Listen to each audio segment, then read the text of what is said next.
live.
About that, everybody. I hope this is better. I believe that I was breaking up, and that's of course no fun. But let me know if you can hear me loud and clear now with no interruptions. But as I was saying, of course, in order for me to have great conversations with all of you, I need to see your comments and questions. So please send them through. You can comment on the YouTube stream chat, or of course head over to the WildEarth website and pop your questions in the comment box or question box. So if you are joining for the first time, let me know, say hello. Let's see who's up and about. Of course, we have some regulars that watch every single day. Looking forward to chatting to you again, but of course, welcoming all those that are new. But we are at Jamala right now in Madikwe Game Reserve, which is right up in the northwestern parts of South Africa. In fact, right below Botswana.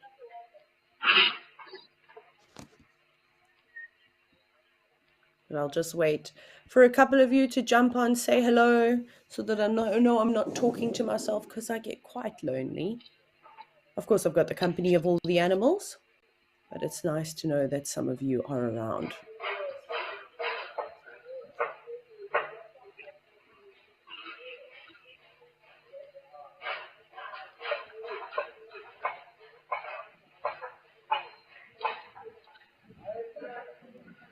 Kami G, you've said that elephant is huge. There are a couple of rather large individuals there. The one in the middle is much bigger, but look at this youngster.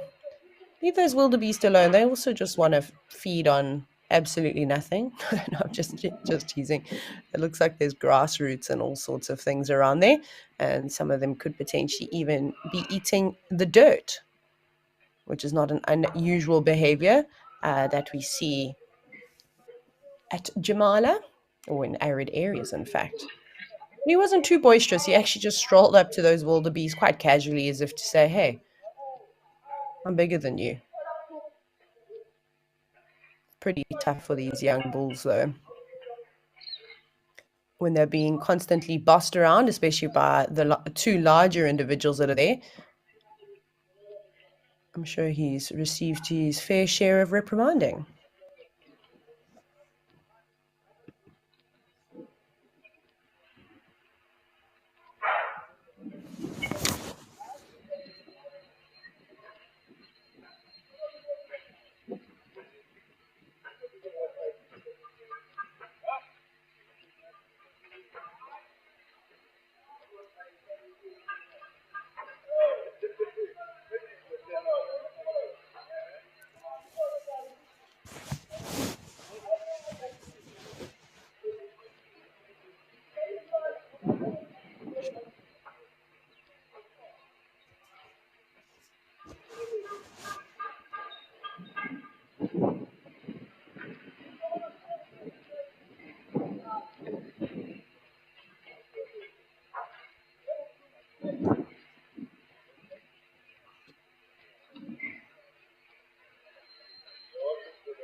See, there's quite a few of you that are saying hello and hi, which is great to see you. I see Tom's here today. We've got Stephen Rousseau.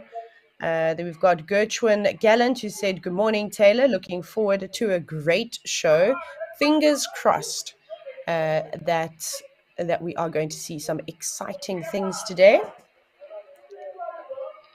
Mrs. Warris, you've also said, "Good morning, Taylor." It's great to, of course, see you there. But quite peaceful. Looks quite overcast at Jamalo and Madikwe. I don't know if there is maybe a front or something coming in, or perhaps those clouds will burn away a little bit later. But typically at this time of the year, we really have just clear skies and sunny days every single day. And I suppose that's all changing due to climate change. Tom, you said, "Oh my gosh, is Taylor actually talking to us?" Yes, Tom, it's me. It's me, Taylor. And I am talking to you. So that's what I was saying. If you've got any cool questions or any conversations you'd like to chat about, please send them through. You're going to be stuck with me for the next 3 hours. Uh, and we'll go through a bunch of different cameras. And yeah, so this is actually this is quite an awesome, of course, live stream to follow.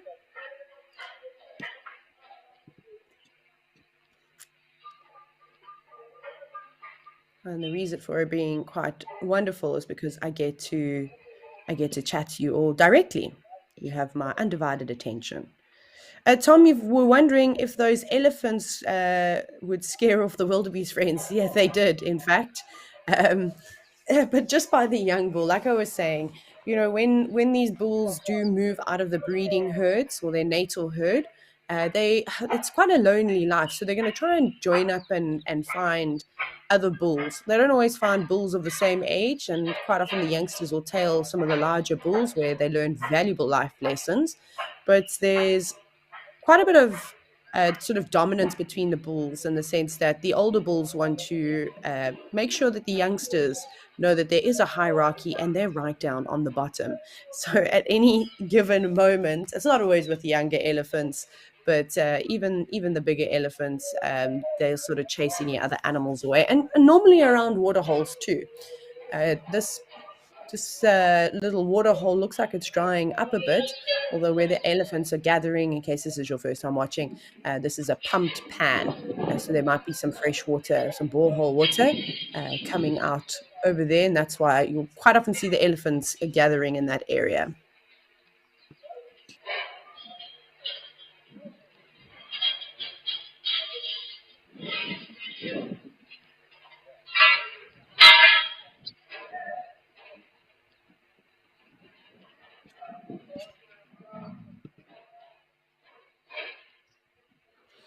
And now you can see that youngster was allowed to have a turn to drink once one of the bigger bulls kind of moved off. But before, it was obviously a bit squashed and cramped around there, but his attention did seem to be more focused on the wildebeest. And some elephants will take longer to stand and drink. I really do hope that the clouds break away and the sun comes out. Otherwise, some of these water holes might be a little bit on the quiet side. We're still itching and waiting to catch a predator at one of these water holes. Man, it would be so great to see a pride of lions or a leopard or even a cheetah, which Madikwe Game Reserve has all of those predators that I just mentioned. So perhaps it's a nice day for them to come and lie close by.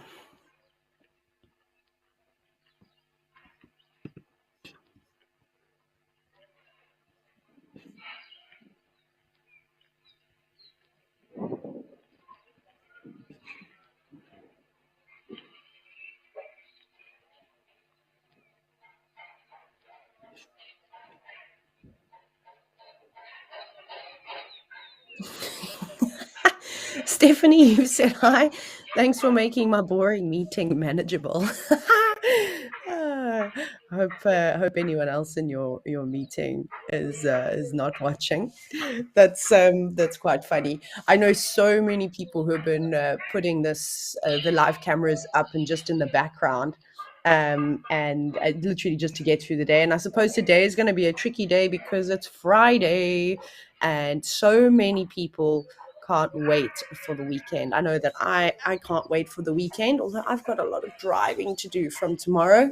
I have to drive from St. Francis Bay, which is in the Eastern Cape, like quite far on the southeast coast of South Africa, and then I'm going to make my way all the way back to Hoedspruit. It's about a 17-hour drive, but I won't do it all at once. I'll kind of break it up. So do a fairly short drive tomorrow, only about 6 hours, 6.5 hours, and then the bulk of it the following day. So this is my last live at the Waterhole camera, just for a little bit. I'm back again in early September for about a week.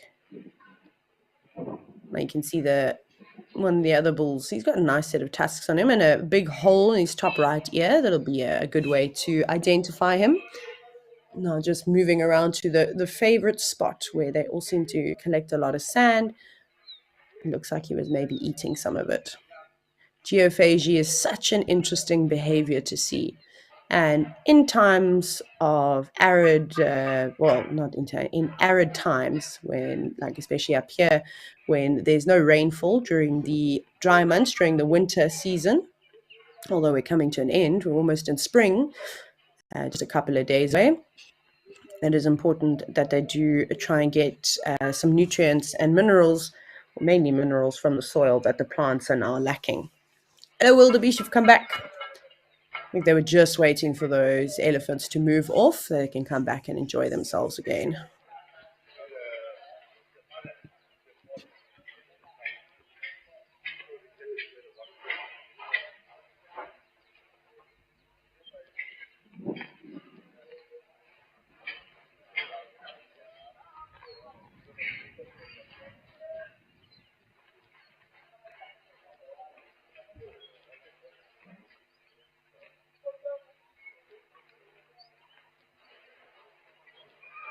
Cooksters, you've commenting on the color of the Madikwe elephants. You said they're like a cocoa, wrinkled brown, or trunk taupe. Those are you've got quite an established color palette there. I don't think mine's quite at that. But yes, it's just because of the soil that they are tossing over their bodies to create that wonderful coloration. That wildebeest is in very good condition. Look how healthy it is. It looks like, is it a bull? I can't really see. We've got such a big porky belly. Perhaps it is a female from the herd that we saw before. But anyways, let's go across to Oldonyo in Kenya, and see if the resident giraffe and other animals have started their day.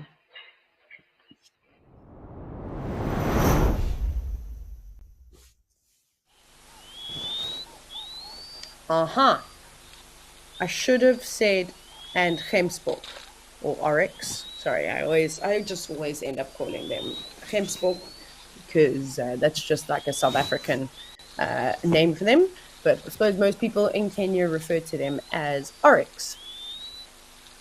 And this is a subspecies of the East African oryx, which there are two. This is the fringe-eared oryx. You can just very easily see as they sort of approach to the waterhole, those big, beautiful ears, and they've got sort of black tufts of hair at the back. And an impala ram coming to join the waterhole with the giraffe.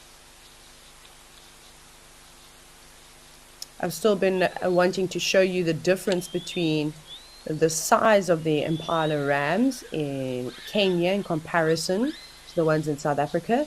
And this individual, he doesn't really have the most spectacular display of horns. They're really beautiful and big, especially in terms of if you talk about the species of impala that we get in South Africa. But some of those individuals have a display of horns that are almost double that width.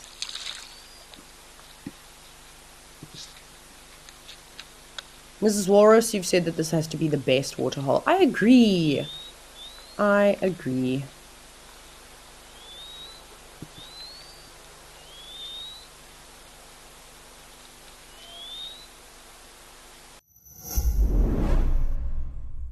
We love all the support We read all the comments and now we want to acknowledge our biggest fans. Do you know when Ribbon was seen last? Or the names of June's cubs? Do you remember the last time we were up close and personal with an elephant? If you answered yes to any of these questions, then you are in for a treat. WildEarth's Fan of the Month. We are looking for you. For more details, make sure to read our monthly mailer and keep an eye out on our social media pages. WildEarth, it's in your nature.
Oh yay, baboons! Oh, I hope we get to spend a bit more time with the yellow baboons. We briefly had a troop pop past yesterday.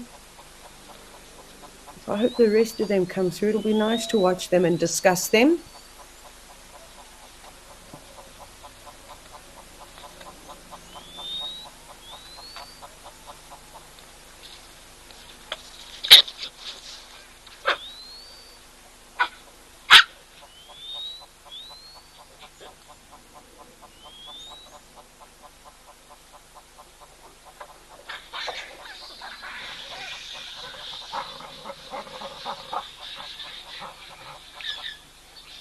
Oh goodness, can you hear the squabble that the troop is happening? But this is quite normal.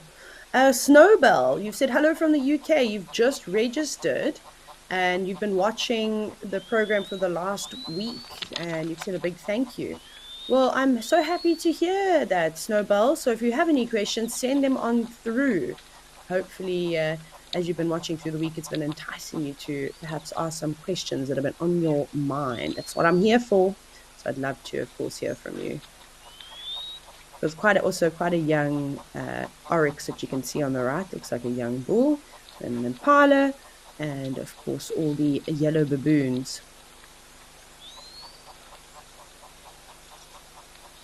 It's nice to see them, though, coming around. I think that it's very difficult to say if this is the same troop, but it's obviously just day 2 that we have seen them. So I wonder if there's a troop that's recently not necessarily moved into the area, but perhaps changed their roosting spots, and this might be a great place to have a drink of water. Or potentially they've just been drinking at other times of the day. But quite often you'll find that animals will come and drink mid-morning, especially now as it's starting to warm up. Although the temperatures in Kenya do tend to stay the same for the most part throughout the year.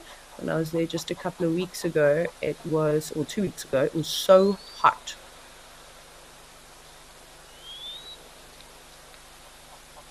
Cheryl, you said, what is the name of that bird calling in the background? It's the one that's going shh, shh. I don't know if you can hear it.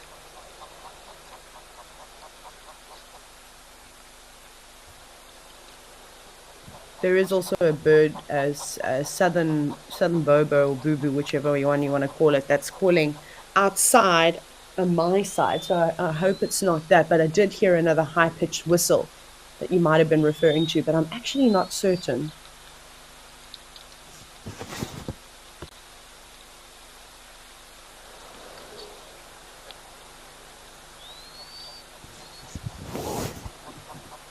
Maybe if somebody is watching in Kenya, you could help us with that.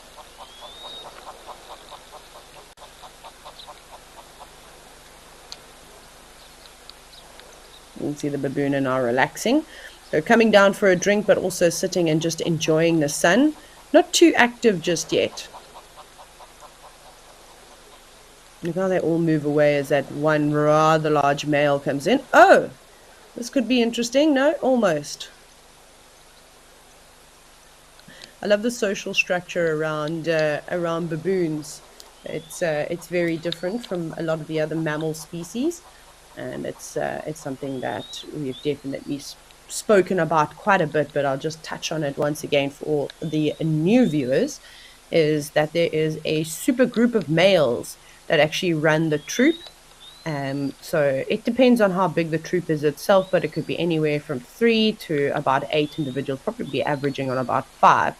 And you can clearly see which are the rather large individuals, not just by the way that everybody moves away from them and gives them a bit of space, but also just by their sheer size.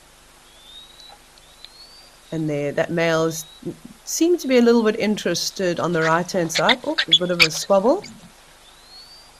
Maybe we can have a slightly closer view. That looked like it was maybe... You see, there's that younger baboon that's there too. And honestly, it's the young baboons that are the troublemakers. They're so desperate to fight for a position into the oligarchy, which is what we typically call the social structure of baboons, but they want to get into that main group with the males. But you can see he's clearly of no size. He needs to watch out. You can see one individual constantly causing a bit of trouble, going after that female.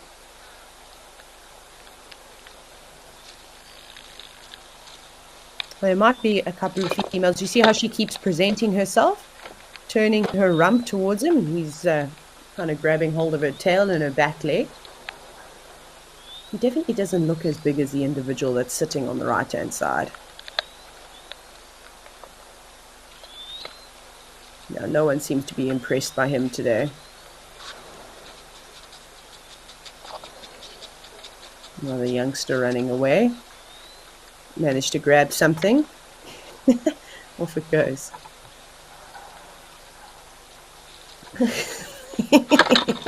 Isn't this such a great view? You see that young baboon there just going in kind of up to that male. He doesn't seem too perturbed by the young individual. Sort of jumping on the back, having a little nibble, maybe removing some kind of parasites, but it wasn't proper. It wasn't sort of anything serious. What are you doing? I think it would like to try its luck elsewhere, but you're very young. Tori have asked, is it true that baboons discipline their infants? Absolutely. They absolutely do so. There again, now you can see another big male on the left-hand side. Look at how enormous he is. So we hear quite a bit of squabbling. So even the older, sort of more higher ranking females within the troop, they're also known to discipline everybody else's youngsters if they get too close. But there is a lot of reprimanding that goes on. And even the big males, they will quite often have goes at the younger males that are causing a bit of trouble. This is seeing them chasing females. Right, hey, oi, we're trying to watch the other baboons. Very curious about the camera right now.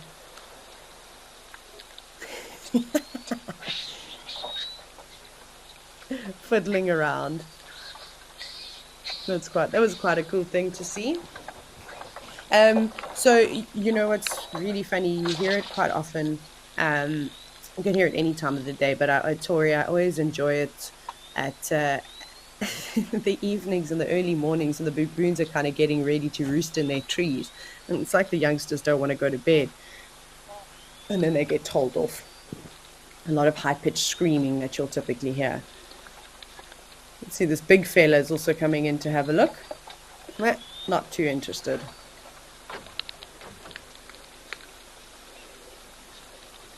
Oh, Impala, you're very brave. I'd be so nervous to move between a troop of baboons.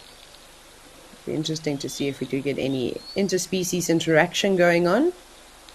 I've had some ridiculous sightings with baboons and Impala.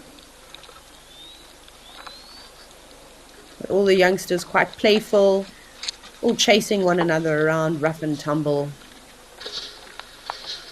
as young children would.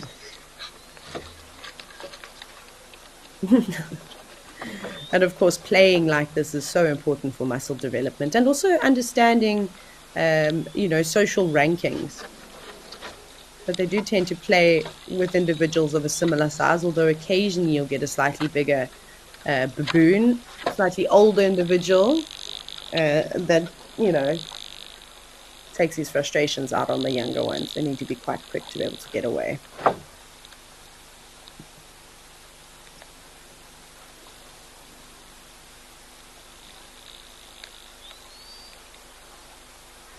Stephen, I see that you... Oh, I'll get back to that in just a moment.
Stephen, I'm just trying to find your comment again. It's so nice to see so many of you active on the chat today. It makes me really happy. Oh, you were talking about the baboons versus the leopard. I don't know if you all saw that. I briefly touched on it earlier this week. But it happened in the Kruger National Park, where I don't even know what was going on in that leopard's mind. Perhaps hasn't had much experience with baboons. I'm not sure, but it charged on in out in the open, no cover, to a troop of baboons that was just moving across the road. And it learned the hard way as to how strong the troop sort of is in terms of their relationships with one another. They really do help each other, and will constantly, come and save one another when they're in danger, at least to the best of their ability. So that all those males, without hesitation, really just went charging into the leopard. He got tossed around and bitten, and then eventually he was able to escape, but I'm sure with a few injuries. So yeah, that was quite a spectacular thing to truly witness. We don't often get to see things like that, but it's so great that there's so many more people that are out in these national parks and game reserves, and everybody is armed with a cell phone of some kind, with a camera, and we're able to capture these moments. But they do happen more often than we see. Of course, we can't be everywhere at every given moment in every corner of a national park. I suppose that's the beauty, again, of going on safari. You can always see something new.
Now, Catherine, you've asked, do baboons see their reflection in the camera, or are they just curious about it? They could potentially see maybe not so much their reflection in the camera. Most of these cameras are sort of round, like orb-shaped, if you will. Maybe, but I don't know if baboons have actually passed the reflection test. As far as I understand, it's members of the great apes, so gorillas, for an example, bonobos, who else? Chimpanzees, orangutans, and baboons are particularly closely related to them. So baboons are old world monkeys. They're so intelligent, though, baboons. They've got highly developed brains. So perhaps, I just don't know if anyone has actually done a test. I could be mistaken, of course. So the thing is that I'm sure there's a lot of sense. It's also just something interesting to kind of look at and fiddle with, because it's not something that they get to see every single day, and they're naturally curious.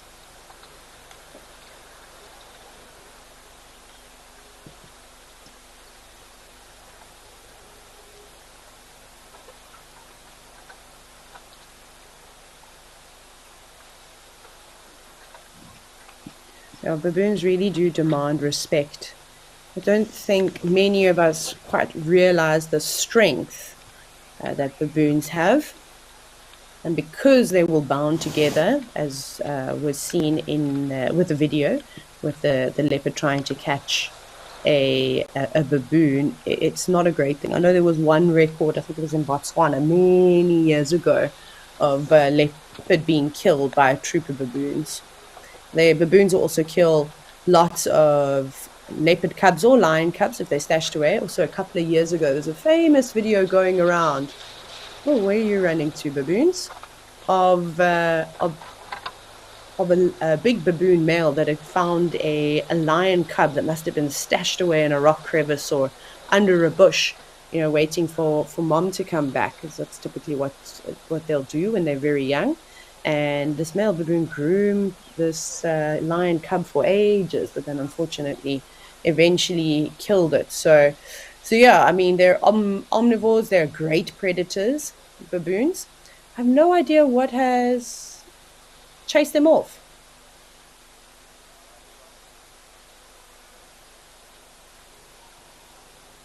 I can hear my dog getting into trouble for something.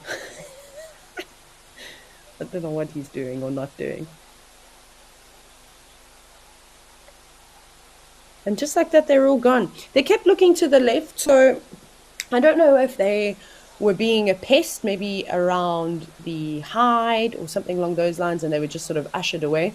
Unfortunately, humans and baboons and vervet monkeys, specifically, have, well, a variety of monkey species, in fact, have been persecuted for a very long time. There's not a great relationship between the two.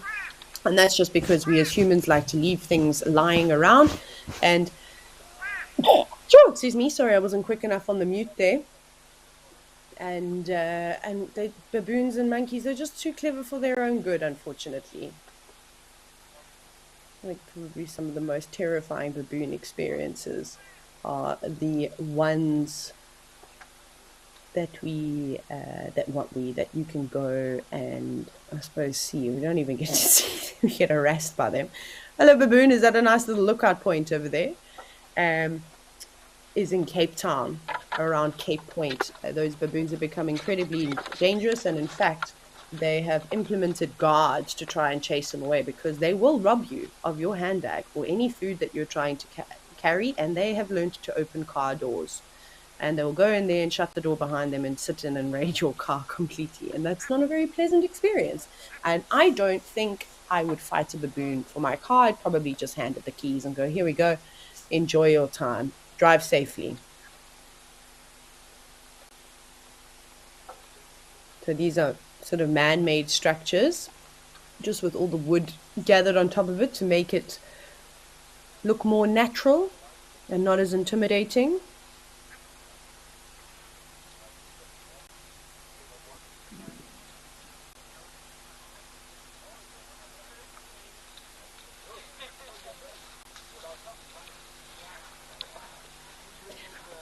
So Cami G, you said, oh dear, I'm confused all over again. I thought baboons didn't have tails. They do have tails, but they're not prehensile. So that's one of the biggest difference between old world monkeys and new world monkeys, is that they aren't able to use their tails like an old, something to grab on and support them. I have seen them sort of wrapping around their tail, maybe for like a little bit of support, but if they were to drop, they're not going to be able to grab hold of it.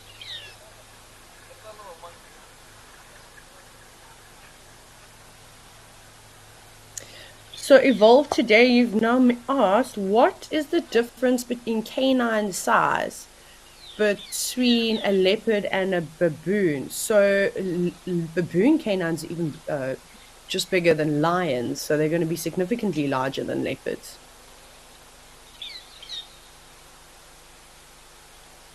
Tom, ha ha ha ha, baboons, car thieves. It's crazy to see them. You could probably put into whichever search engine you use, and actually have a look and see exactly what I'm talking about.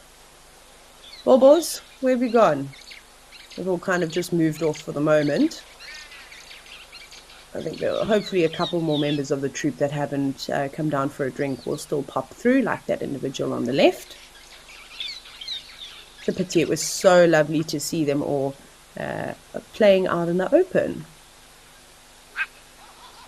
We also undervalue baboons hugely. They are a great source of entertainment.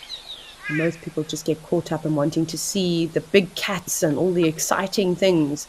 But if you do get an opportunity to watch a troop of baboons that's not afraid of you and doesn't charge away, I highly recommend it.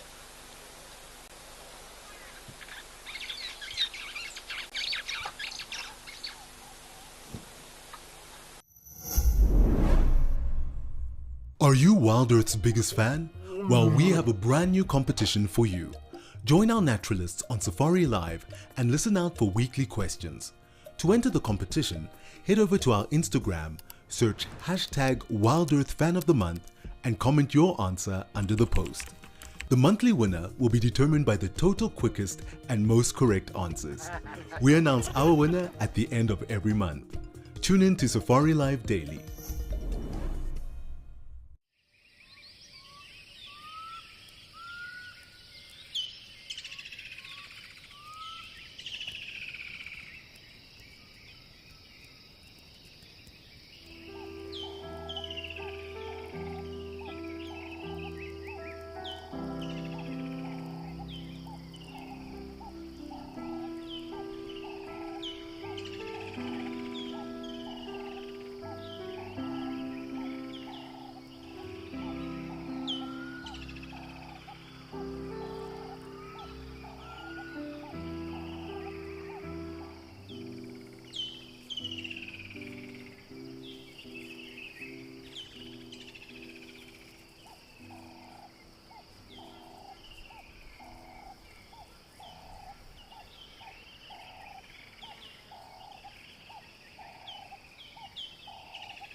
And now all the action is over, just like that. There was a question, I'm just trying to find it again. I'm trying to kind of see if I can just scroll up. Forget now who it was.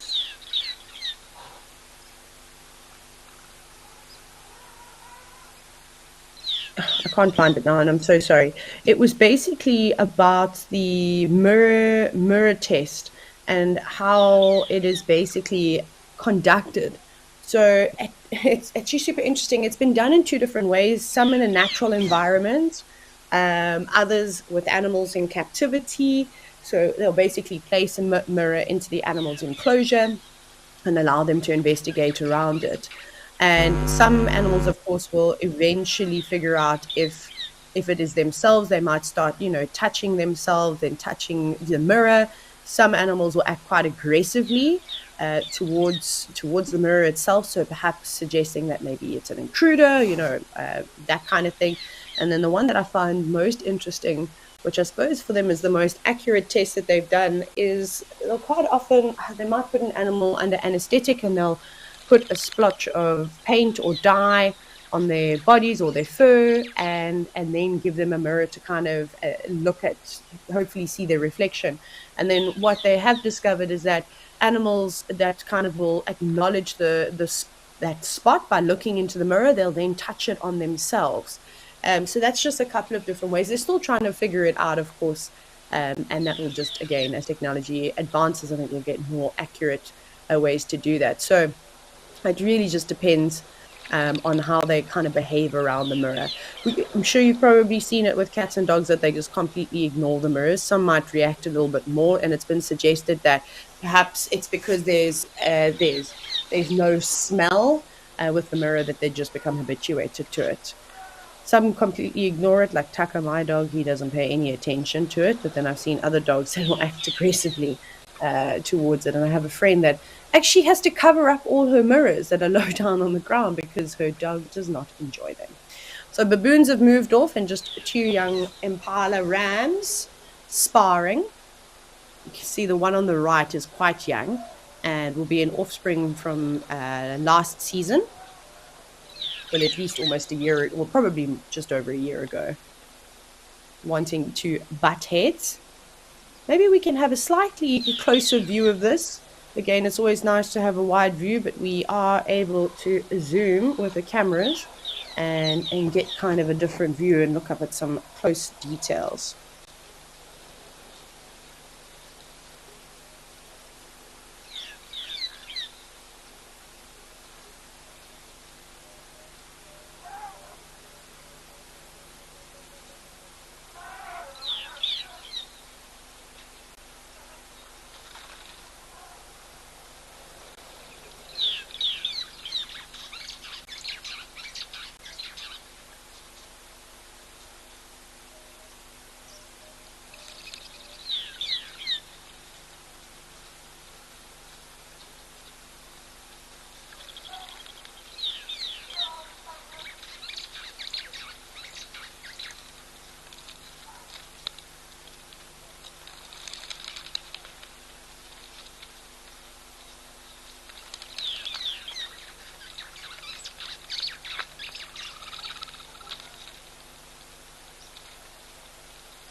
This is quite nice.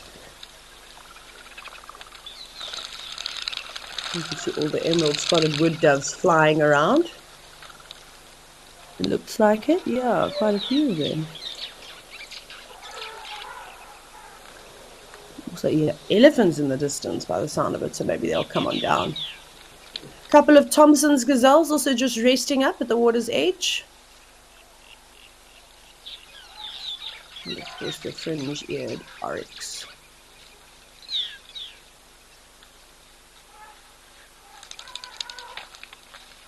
Oh goodness, can you hear all that trumpeting? Oh, come on, please can we get a breeding herd down here? I have yet to see a breeding herd visit Aldonio again. It's just, of course, I'm sure they come down and have a drink, but I just keep missing them. And also interesting, I love the different techniques that animals will use to drink. You see, when you're quite tall, like the oryx, it's difficult to get down to the water's edge. Much easier for the impala. I have yet to see them go all the way down on their knees.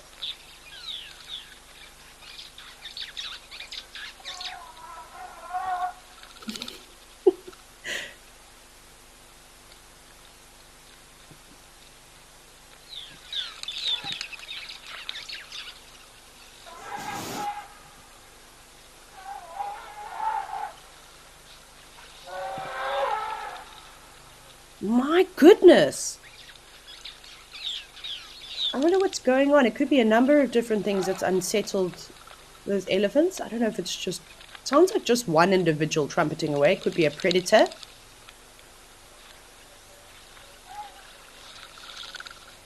Especially for trumpeting like that.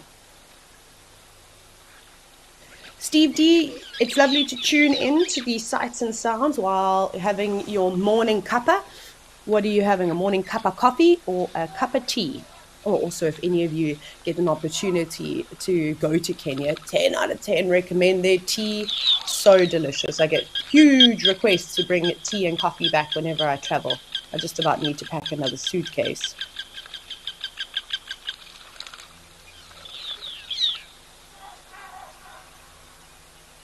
Oh, the elephant's still going. Stephen Rousseau, you've asked what type of dog is Tucker.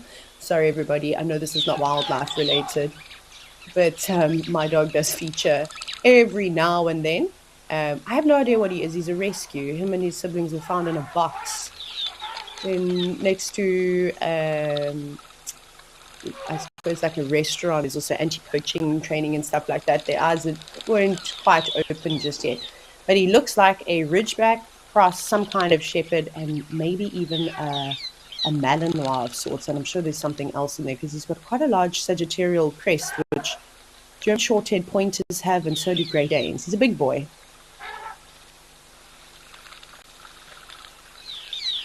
Di Bunny, you've said that you have seen lions at Aldonio during the daytime. It would be a treat if they turned up. I've been begging, absolutely begging, to have them show up. I haven't seen one predator yet, but maybe we'll see what happens. The elephant sounds like it's getting closer.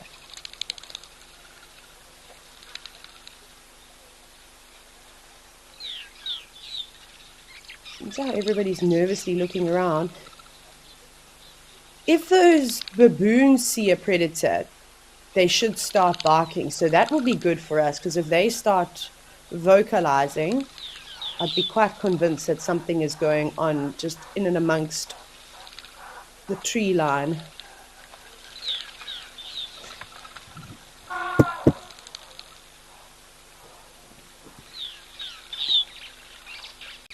Maybe it's just a really angry, upset elephant that's chasing everybody around.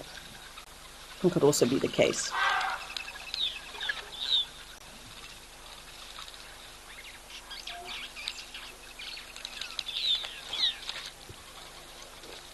It's funny to see that a lot of the other animals have outnumbered the giraffe today. Normally they're always here.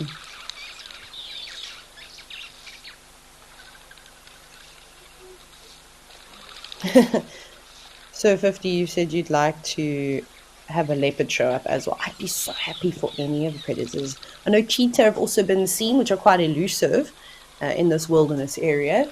I know that they've also popped up on the cameras before.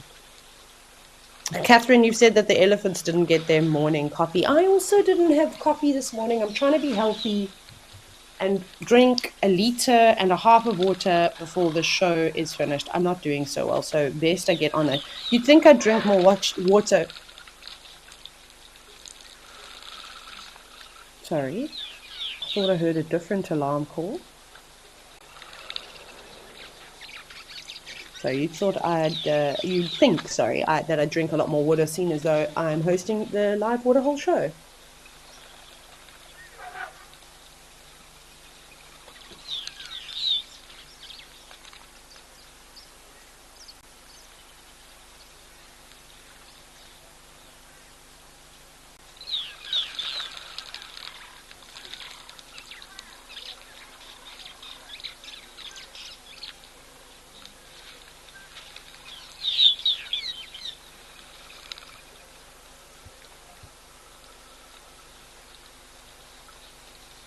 And of course the warthogs.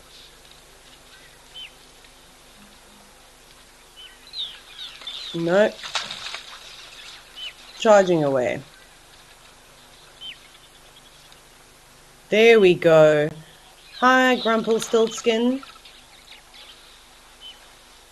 Grumpelstiltskins with an S. I don't know if it was these two individuals that were making all that noise. Maybe it was.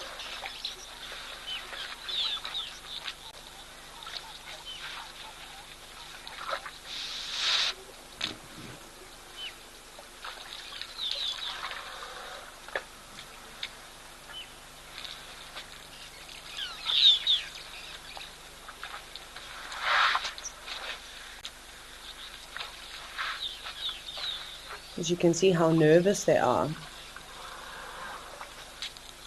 Oh wow, look at that individual at the back with his interesting tucks that curves back and around. Those of you that have been watching Safari Live and the live drives, you might be familiar with an elephant cow who has been affectionately named Fang. Her tusk is of a similar shape but much longer and curves a bit more towards her body. And there comes a vehicle. Hello. Hello, people. You're on the live stream now. Wave. They can't hear me, of course.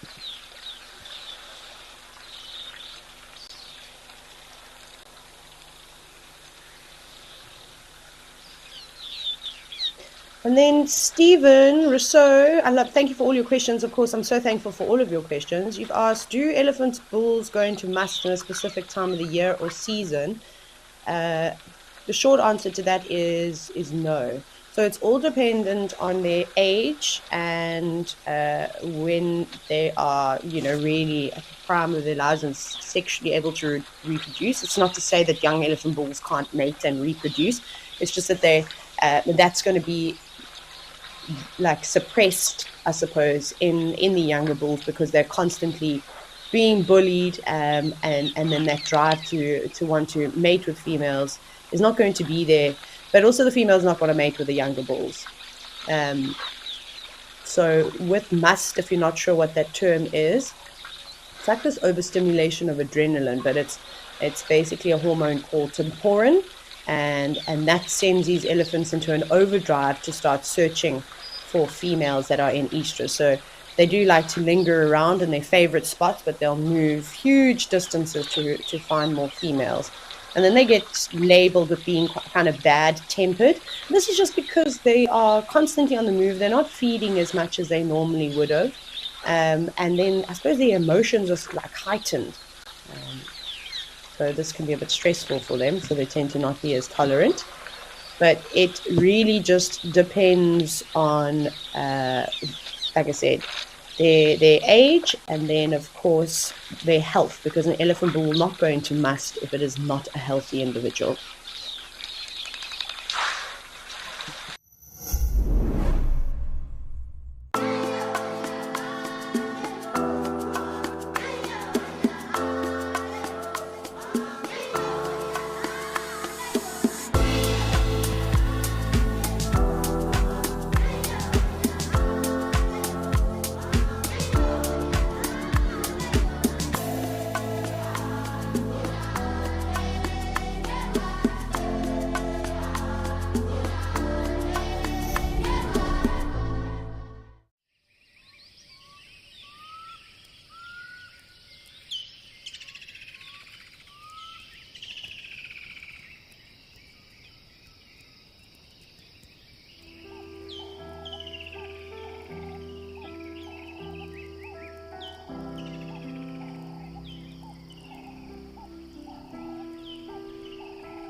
Looks like there's a host of birds there with some superb starling.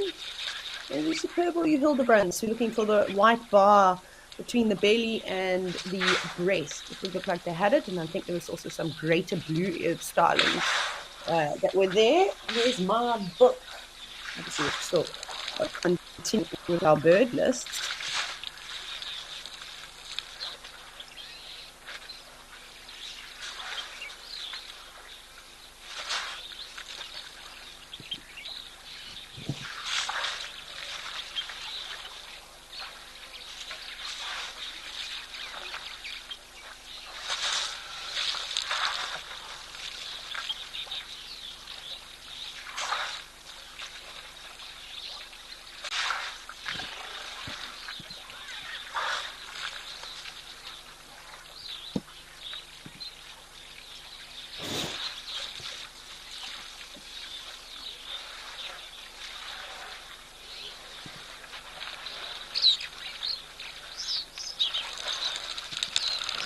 We'll just wait to see if those birds come through. I'm really sad I don't have any of my Birds of Africa books here, and I don't have Birds of East Africa on my phone either. I think I should dig out my Birds of Africa book. I'm moving soon, and I'm going to have a huge bookshelf. Then I can unpack everything that is currently sitting in my storage locker, which I'm quite excited about. But it was yeah, they kind of look like them. I just forgot what the other Pharaoh weaver species are. There's another one, but I don't think that was it.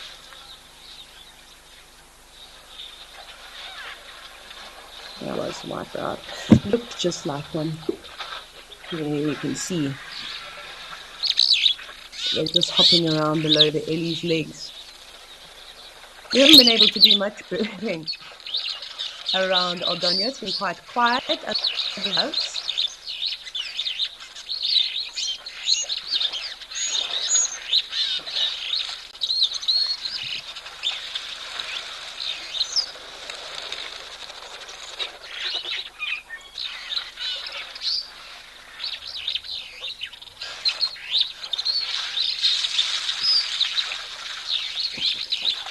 Let me get back to my bird list. Aldonia. Let's get right out. We've got Hildebrand starlings. Oh, I need to add superb and also the greater blue-eared.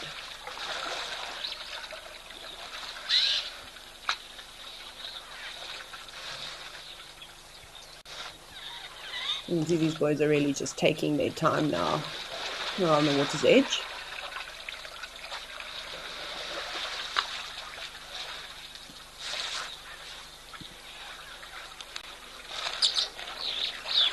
Jason Nickel, you said it's like a bird fest 2023 there. It was quite cool. Like I said, it's been so quiet in terms of birding. We haven't had much opportunities here. Some of the other cameras have been spectacular. But yeah, so I'm quite happy to see them. Look at all the starlings coming in too. It's normally just really doves well, at least for the last few days. So I'm glad that all the birds are back. Oh, there's so many of them. It's actually quite beautiful to see the contrasting colors between the elephants, the reflection of the sky on the water, and then, of course, the iridescence of the birds.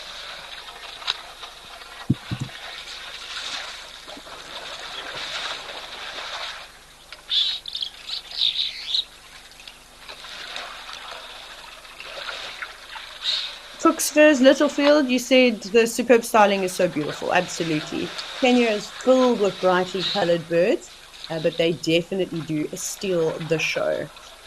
Right, it's been so much fun watching all these animals, but let's quickly pop into Rosie's Pan, which is an Olifants West Game Reserve in South Africa.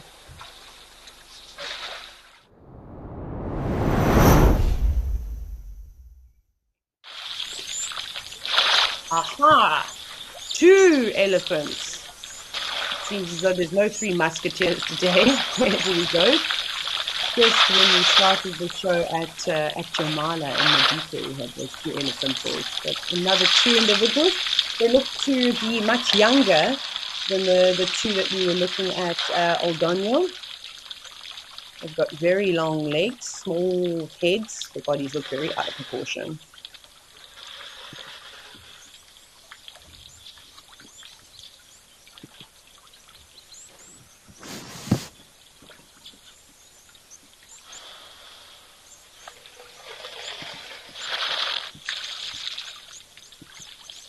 Just peacefully drinking.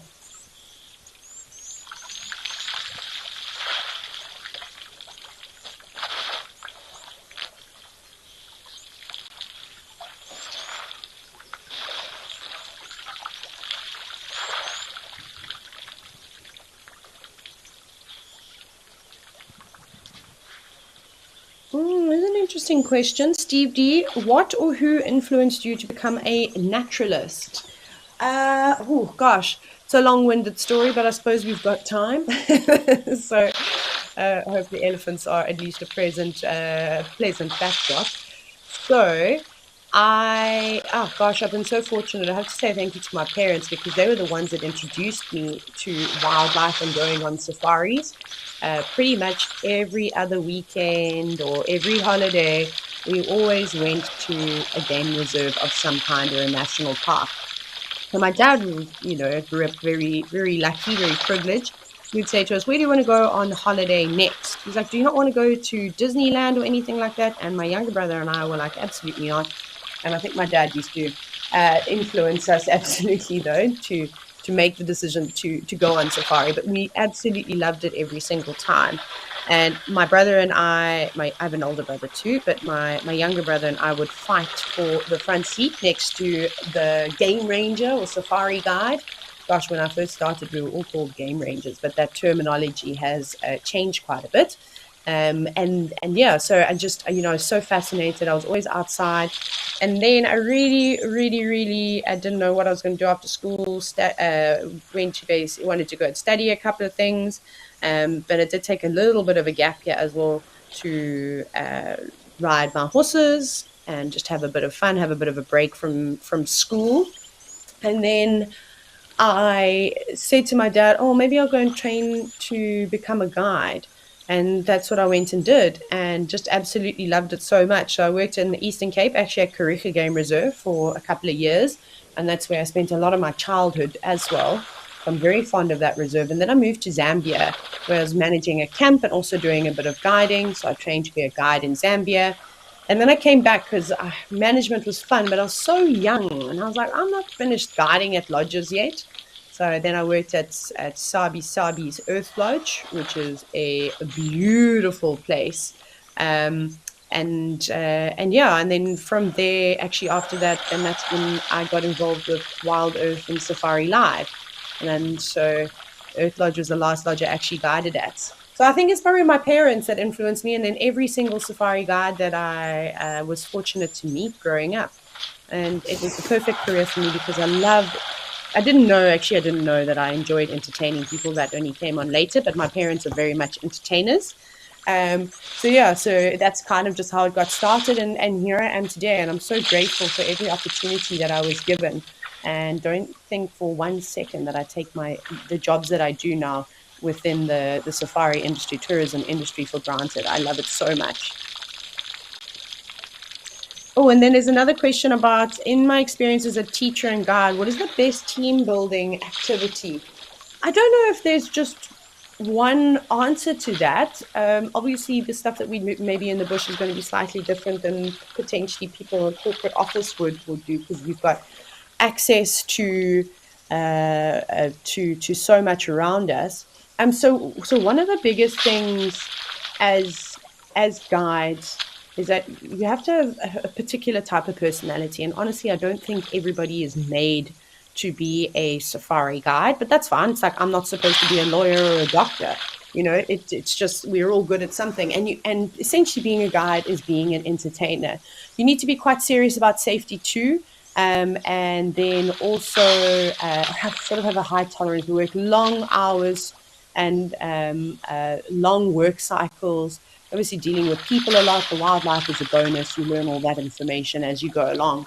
So, team building, I think it's important for people to kind of understand, like I said, how to be patient. So we do work in stressful environments. Obviously, a lot of people don't see what goes on behind the scenes and thinks we just live a glamorous lifestyle, but that's actually not the case at all. So I would do something, and there's a couple of organizations that do this, where they kind of do a pressure test. They put you under maybe a strenuous exercise, like maybe they say to you, and this is obviously quite an old school thing to do, you need to push a vehicle without driving it to X point, and when you get there, you'll get some kind of a reward. And obviously, you will work as a team. Spirits are high to kind of, get the vehicle to that point. And then you get there and they've said, no, you've actually got to take the vehicle back. And then that's where you'll get your surprise. So you can imagine how it really plays with your mind. And I think that exercises like that, they don't always have to be super physical, but they want you to feel tired. They want you to feel thirsty and exhausted, and kind of see and yeah, kind of see how you cope under pressure situations. And that does happen. And for anybody that has to manage people, and you know how tiring it can get every single day. So that's one, but I'll chat about a couple more in just a moment.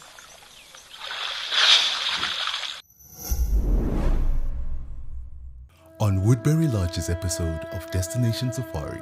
I'm so used to views, I forget to mention it sometimes. Underfloor heating in the bathrooms, air conditioning, all those luxury items. Dinner is a full 3-course meal, starter, main and dessert. Early morning drive, and on that drive you might see some slightly different things, some rare things. Destination Safari, bringing luxury safari travel to the world.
So I see there are a couple of comments about how on earth does it work with the controls of the cameras. So Africam has a list of zoomies, is what we call them, that they control the cameras.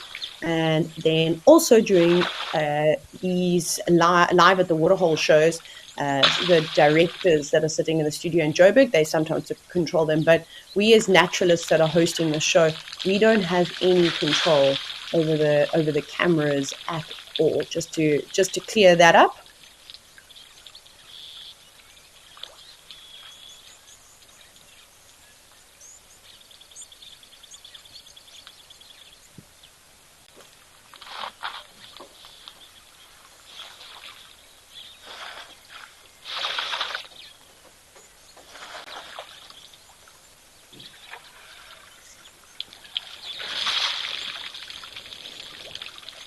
And then just to touch on team building exercises, another really fun one that I absolutely miss doing is going bush clearing. So that's basically when the vegetation becomes quite overgrown and is creeping onto the roads. We actually go out and clear some of the vegetation, just kind of chop it back a little bit so people don't get big branches with thorns or spines scraping through the vehicle. Something else we do is we also go and fix up areas. We'll try and rehabilitate spaces where we've been off-roading. We just make sure that that area can get the best opportunity to sort of regrow. And then we also do sometimes road maintenance. We can, go out and help fix roads. So there's so many different team building activities that of course will do better. And then knowledge sharing, just going out on a drive amongst guides is a lot of fun too. And sharing different stories or different information that maybe you've read or found out.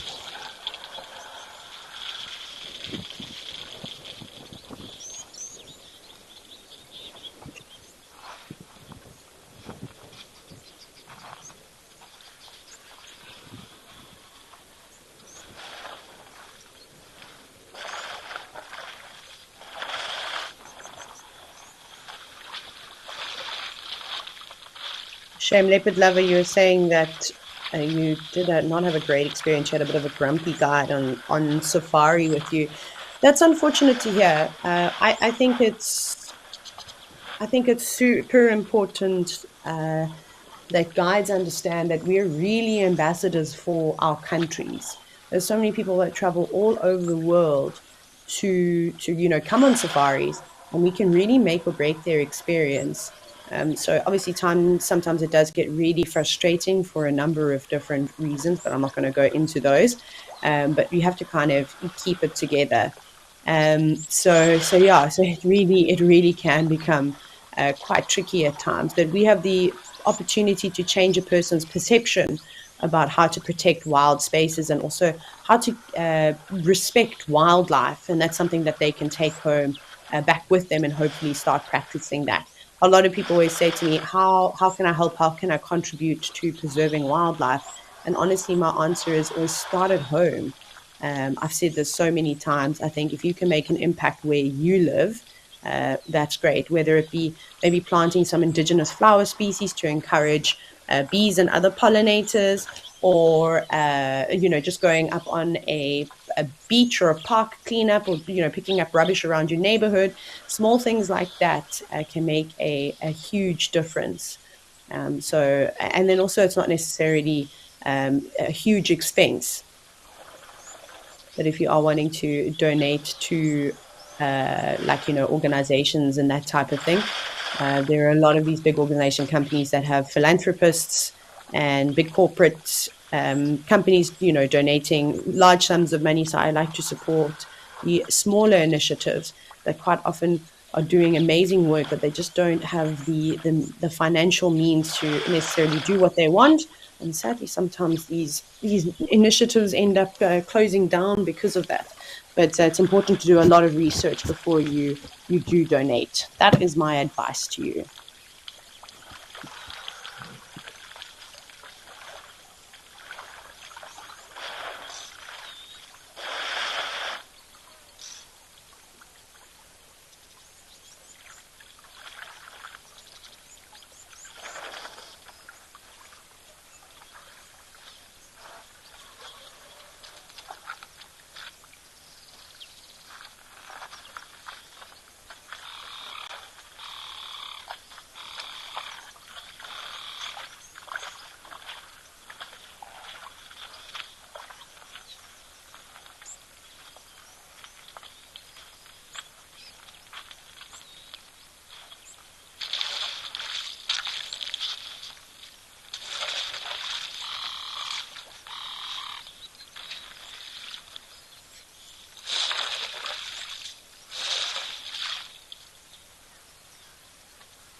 Not everyone gets excited to hear a leopard chuff, spot a pangolin, or see a real impala rut.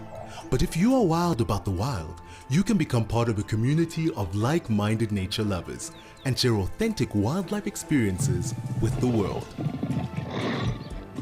Join the Explorers Club and you will also enjoy the many benefits that come with it too.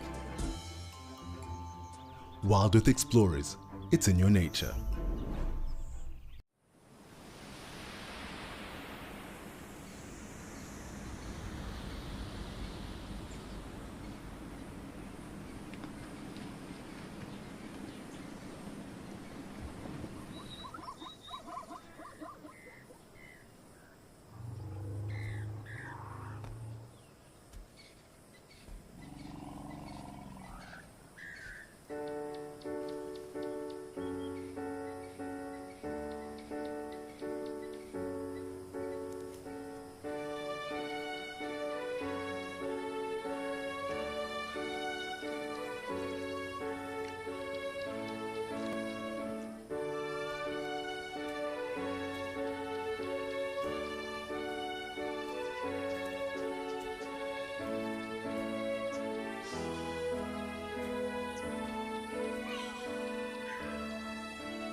This has been awesome here at Rosie's Pan, and it's been nice just to enjoy the sounds. But let's head over to Oldonyo. It sounds like there's more elephants making their way.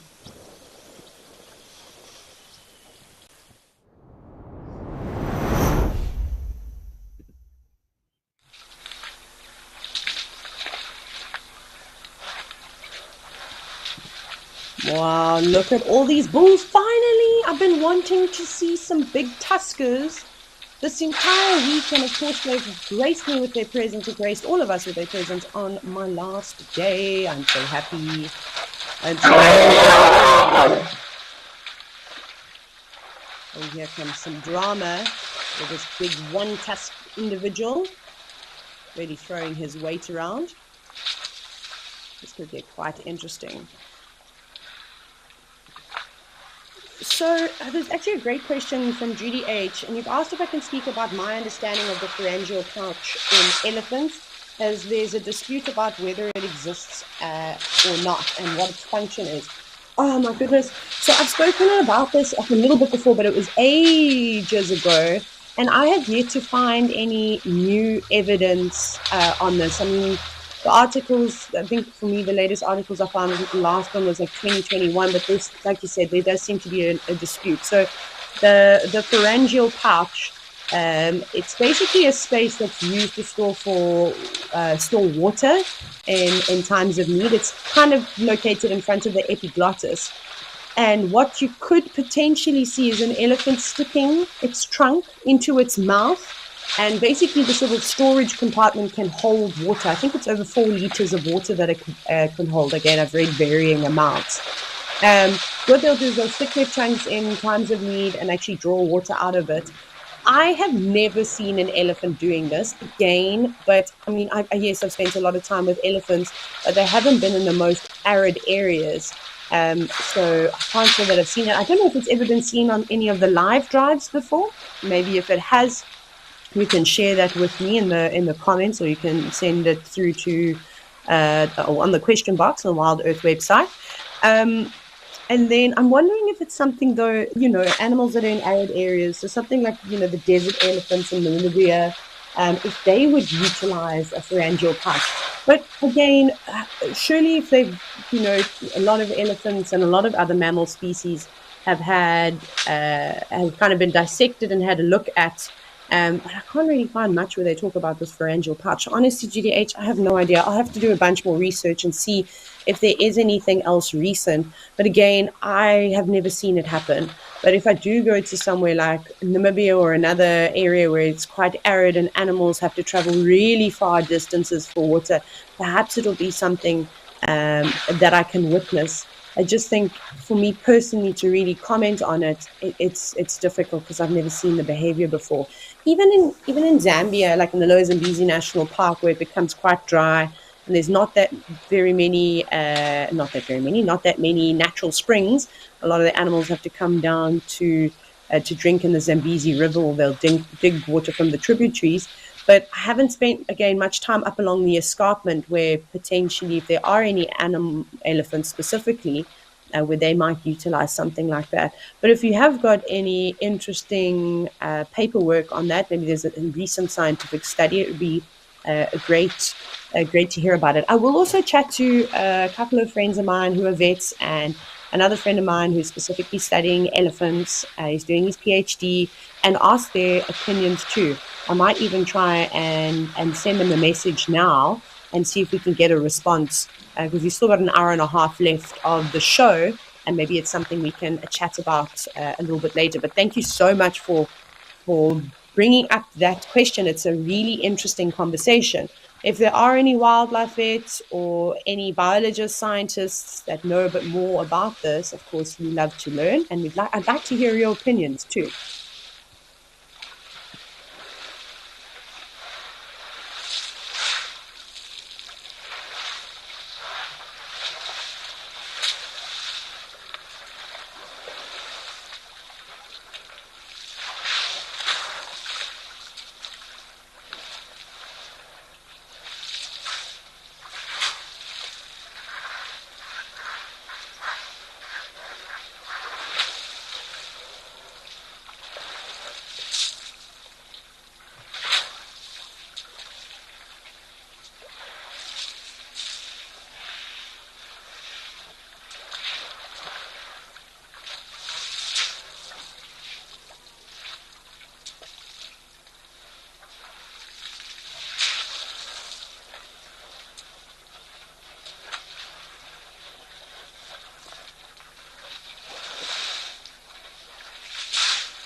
Gosh, it's so nice to finally see so many bulls around here. I can't even count how many there are.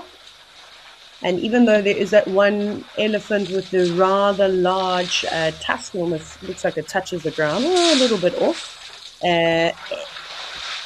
they still get much bigger than this. There's another individual that's just to the left, and he seems to have two really large tusks too. Wow, this is so beautiful. I'm glad that the animals have come out this morning to show themselves. This might also explain why there was so much commotion going on. We heard all the trumpeting a little bit earlier. Oh, there we go. So many more individuals. Aha, we'll see if the giraffe is going to be brave enough to come in for a drink, but maybe it will come around to the side that the camera's on, or it's just going to have to wait.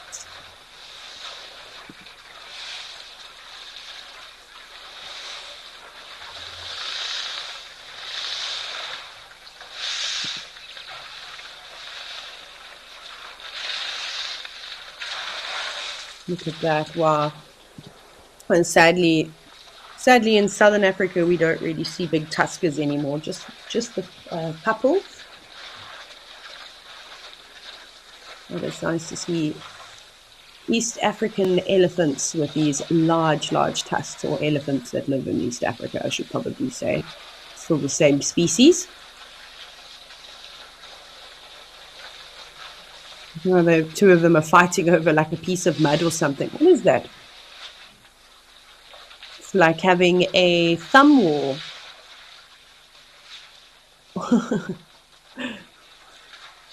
They're definitely investigating around there. What is it? There is a pump at this pan, but I don't know if it's there, if it's a bit further on the left-hand side. But I mean, of all the places in the world, there's so much around here. Of course, these two individuals have to have a little bit of a battle. And look at the size difference between the elephant with the slightly more blunt, rounded tusk tips. He's so much taller. He's huge.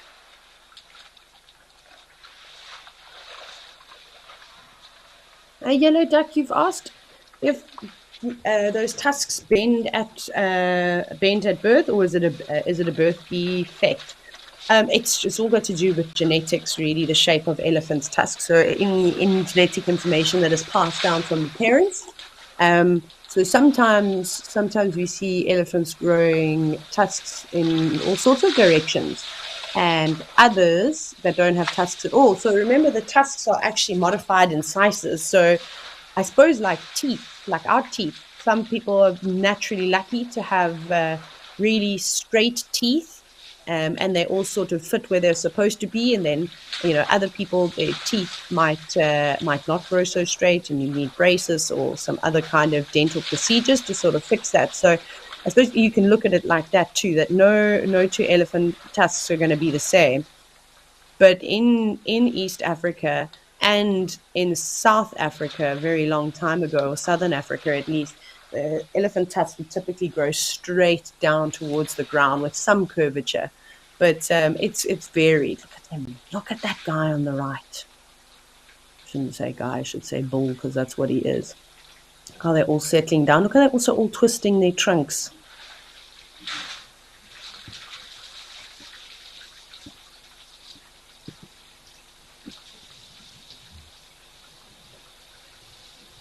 Tom, you've said that you understand the elephant's frustration. They need a bigger waterhole. They manage, though. They do manage. They kind of all just kind of take turns, although they were all trying to squish through there a moment ago.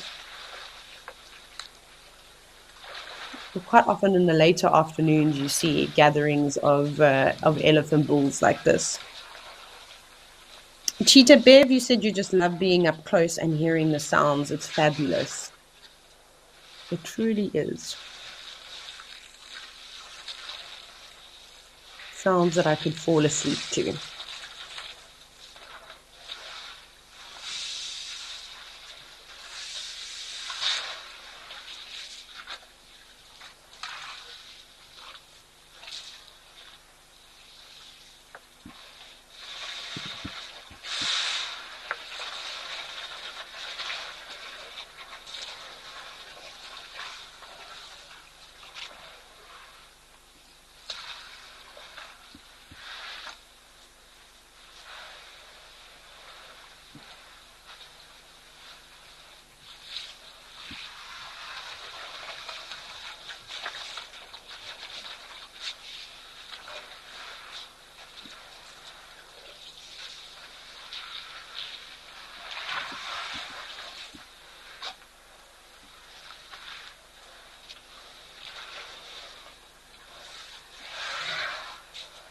Mr. UAE, you've commented and you've said that the one elephant bull that was on the right was a 1 ton elephant bull. He probably weighs a bit more than that.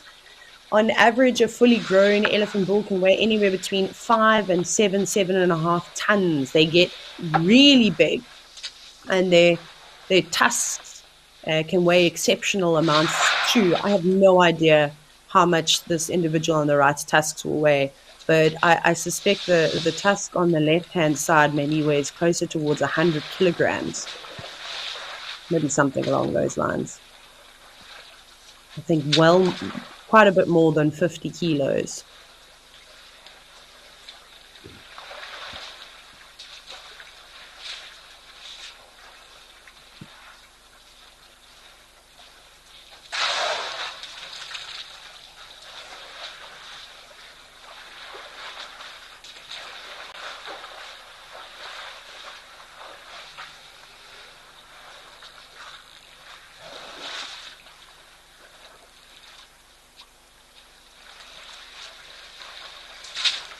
Maybe I'm being a little bit generous, but those are really, really big tusks.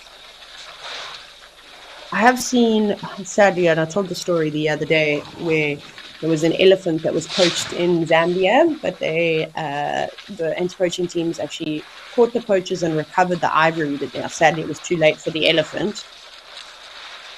And he had two pretty large tusks. And the one tusk was 38 kilos, I think it was somewhere around there. And then the other tusk was just over 50 kilos. But the tusks were nowhere near the size of this individual that we're looking at the moment. Catherine, do bigger tusks get you more girls? I think that's the idea. Is that you look more impressive. You again, tusk size has got nothing to do with body size either, because I've seen some, smaller elephants with much larger tusks. I think it must be so tricky to be able to try and mount a female, to be able to mate with her, with large tusks. It's quite a tricky process already for the males to mount the girls. But it's not something I've ever seen. I've never seen a big tusker ever mating with a female. I've only ever actually seen that once. That was many years ago, and I've never seen it again. Also, that individual on the left-hand side, he's got such an interesting tear in his ear. He's almost missing most of it. And I can't imagine that ear does the job that it's supposed to, by flapping to help keep themselves nice and cool. I'm sure it'll cool it down enough, though.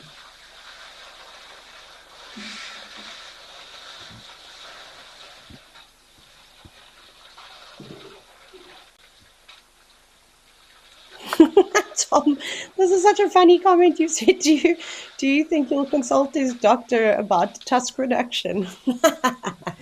I thoroughly enjoyed that. Maybe, perhaps. I don't know what kind of doctor an elephant would need to see, or if there'd be any doctors willing to have a consultation with an elephant. But that's a funny thought.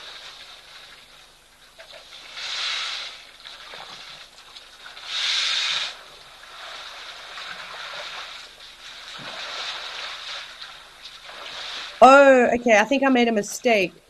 Jive Bunny, I think you said 1 ton the tusker, and he's actually been named by one of the by the lodge. Okay, that's awesome. I actually didn't know that. Thank you so much. So my apologies for the miscommunication there.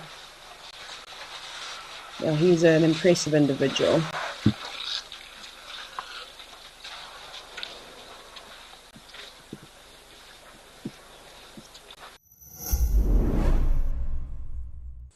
Get ready for your daily dose of African wildlife magic. Be enchanted by the intimate moments shared by the animals as they drink, play, and interact in their natural habitat. With our daily wildlife videos, you'll experience the thrill of safari adventures without ever having to leave your seat. Let the wild adventure unfold right before your eyes. Africam, always live, always wild.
Gosh, there just seem to be more and more bulls coming around.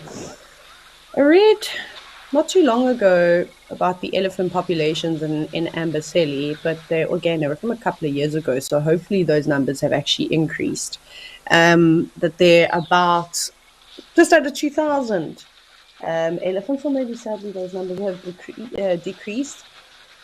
I just don't understand why we don't see the breeding herds coming through here. It's so fascinating. Perhaps there's other ideal feeding areas and they don't seem to feel the need to come through here.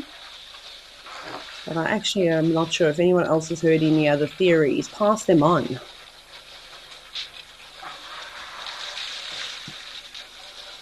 Whisper, you were actually asking exactly that.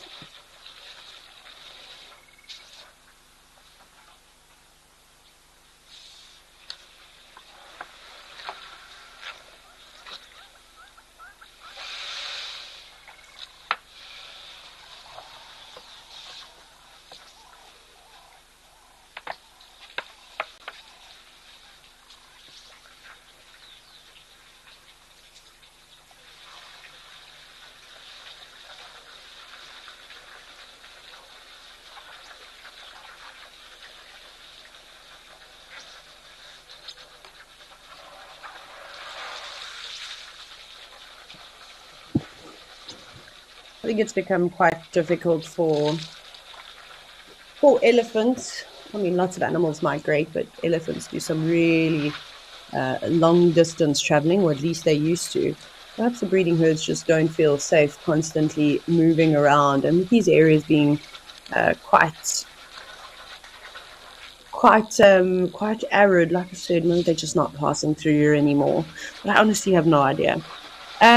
Jace, on the topic of elephants, are elephant grades an actual thing? Unfortunately, they are not as wonderful as what the story of elephant graveyards is like. I think that's also, again, thanks to the Lion King. That's not the case. So something that we discuss fairly often is how long the longevity of elephants, and that really is determined by their teeth. They only have 6 sets of molars throughout their life, and depending on the vegetation that they feed on, they're going to vary at the rates at which they sort of grind down, they wear down. So what will typically happen is that as the elephants sort of get much older and their teeth are wearing down, they're going to look for softer vegetation to feed on. And that could be around a river, wetland area, stream, something along those lines. And that's where they'll spend most of their time. And because it's typically near some kind of water source that elephant does die in the area, and there's so many bones in an elephant, when the big rains come and those waterlogged areas do fill up, or rivers fill up, that those bones could end up washing down to a specific place. So that's kind of the theory behind it. But elephants, again, very curious. They are, you see them investigating around carcasses and obviously other elephant bones. And because they're so highly intelligent, if it was an individual from a specific herd, I have no doubt that they'll remember that that's where one of their family members potentially died. I don't think that they're able to necessarily pick up in the scent with those bones sitting out there. But I like to believe that. They are highly intelligent creatures. Kellen, you asked, what is the approximate age of a big tusker? So a friend of mine that studies elephants, he shared some really interesting information that, they can't really figure out which elephant is going to be a tusker, because their tusks don't typically grow very, very much while they're young. Again, this depends on genetics. And sometimes they can only see an elephant that is going to be a tusker anywhere between the ages of about 35 and 45. That's when they get a real big growth spurt and start filling into themselves. And the same thing happens with their tusks. Again, if their genetics have that gene to grow incredibly large. So it's really, really difficult to say. Look at how brave the eland are, going in and amongst the elephants. They feel quite safe just drinking on this other side, but you'll see, probably won't spend too much time there. Also the zebra, desperate for a drink.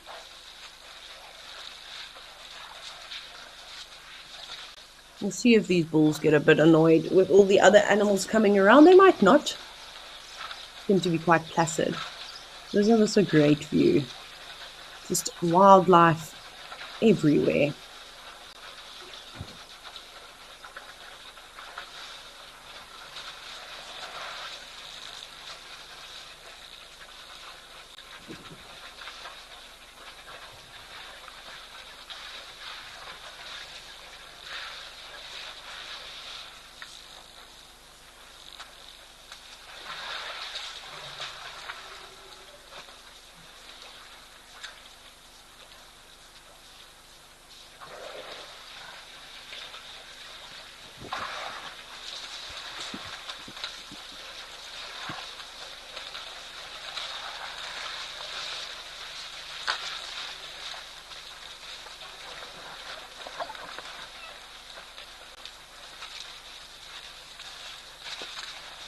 Oh, Mimi Zambia, you said you've only just discovered this channel. It was on Monday, and it is most peaceful and a great way to start the day. Reminds me of home. You are UK-based, but Zambian. Oh, man. Zambia is my most favorite country ever. I love it so much. I love the wildlife. I love the people. I love the culture. It's such a great destination. So I'm glad that this gives you a bit of glimpse of what you might be missing from your roots. So with these elephants being, quite large, they don't seem to be bothered by the rest of the animals. There's a couple of gaps which the zebra and eland are taking. I always find, especially with much younger elephants, that they tend to be the ones that are more boisterous and do a lot of the chasing around. Not to say that these old individuals won't do that. I've, of course, seen them chasing animals away, especially if they start stepping on one another's toes or if the waterhole is quite small. But then I chuckle because this waterhole is tiny, and there's always that exception. But Mimi, it's great to have you joining us, and I hope that you continue watching.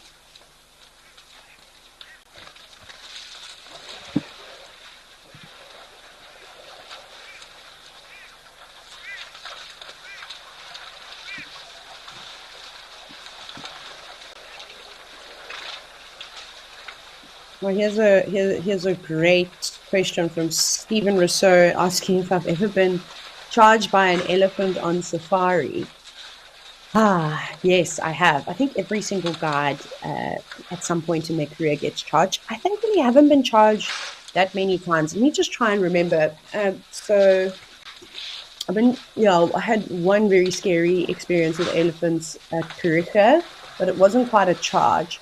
And then at Sabi and in Zambia in the Lozambizi National Park, I've had on both of them one pretty serious big charge. But the last time I was truly charged by an elephant in a vehicle was actually at Pridelands, where we do the live drive from too, and we had the most amazing segment. Actually, it was on one of the live drives. We were sitting with this breeding herd. They were just sort of feeding, and then some of them started covering themselves with sand.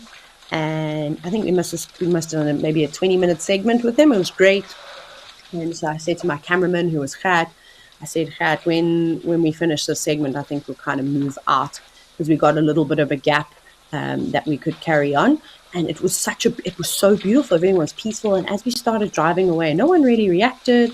And we moved quite far away from the elephants. And the next minute, there was this elephant cow that came charging out of the bushes. She didn't make a sound. I just heard trees like breaking and vegetation like moving around quite a bit. And her head was flat, ears were back, and she was running straight towards me. My goodness. So I literally stopped. And then she stopped, but she was quite close to the vehicle because she kind of burst out of the bushes. I just wanted to see what she'd do. And I switched the car off. I thought maybe that's going to calm her down. It didn't calm her down in that situation. He then trumpeted and started coming straight for the vehicle. So I very quickly slammed that car into reverse and put my foot flat down on the accelerator, and off we went. And it was a little bit of a windy road. We zoomed straight past the rest of the elephants, which obviously stirred them up, but I couldn't go forward. And I had to stick to the road. It was quite a dense area. And then obviously as she came charging through, the rest of the herd joined her, that I was sitting with peacefully, and then charged me for ages. And it was also one of the worst charges I've had. And I think if it was somebody that was not very experienced, that cow probably would have hit the car. I don't know what her problem was. I don't know if it was misplaced aggression. Perhaps something had happened to her earlier on in the morning, and she was incredibly frustrated by it, and she just really took it out on us. But we weren't even watching her. She wasn't even in view. So that was a interesting situation. But thankfully, we don't normally have those kinds of interactions with elephants, especially in South Africa. We're quite fortunate, especially in the greater Kruger, Sabi Sand. They're all very relaxed.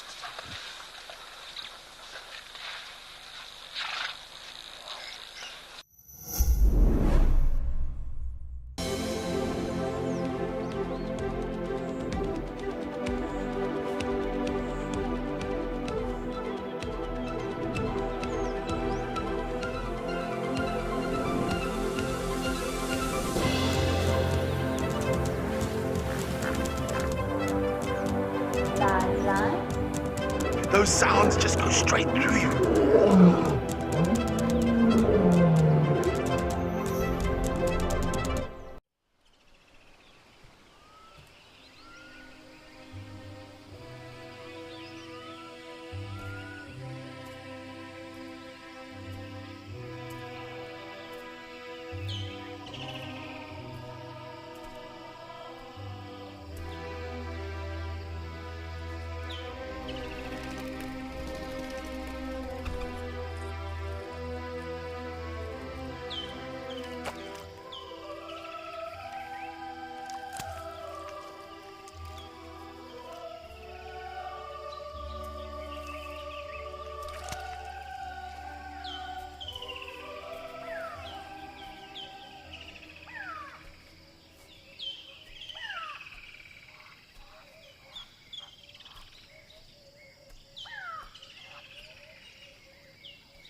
The giraffe don't seem so brave today. On occasion, I've had it on this camera. It was during an Africam show though, where we had so many giraffe lined up on the side where the zebras are, and they were drinking. There were elephants. There were all sorts of animals around. So hopefully the giraffe are brave enough to come on through. Wild, wild world. If the Ellies aren't territorial, why do they chase the other animals? So right now they're just competing for resources. So for here around the water, everybody wants to have the best opportunity to drink. But also, when you're that size, why wouldn't you just throw your weight around? So I think that the elephants have a little bit of fun with that too. Like I said, again, we see a lot of this with younger individuals.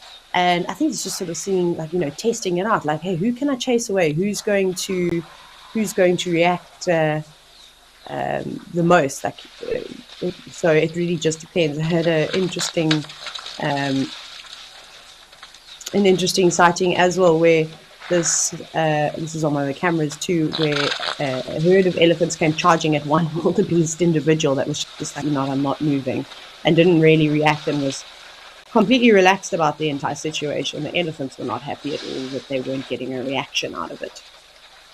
So it just, again, depends on the situation. But because a lot of these elephants are older, slightly more mature, perhaps they don't even want to waste their time chasing the zebras away. Also, the zebras and the eland were just sneaking in any gaps that they could find. They weren't necessarily bothering each other. I do like, though, with the fact that the elephants around, from the last couple of days, we've had big groups of zebra coming down to drink, and there's a lot more boxing between one another, and lots of kicking. You can see how they occasionally put their ears back, but I think they've got to be on their best behavior around the elephants. Otherwise, they could get chased away. Gosh, look at this elephant on the right and how he's broken both his tusks. It's an individual that hasn't had a drink now, just stirring up the dust, chasing everyone away. A zebra dashing between the elephants. Hopefully we can get another view of that bull with the very broken tusks. Looked like he broke them a long time ago.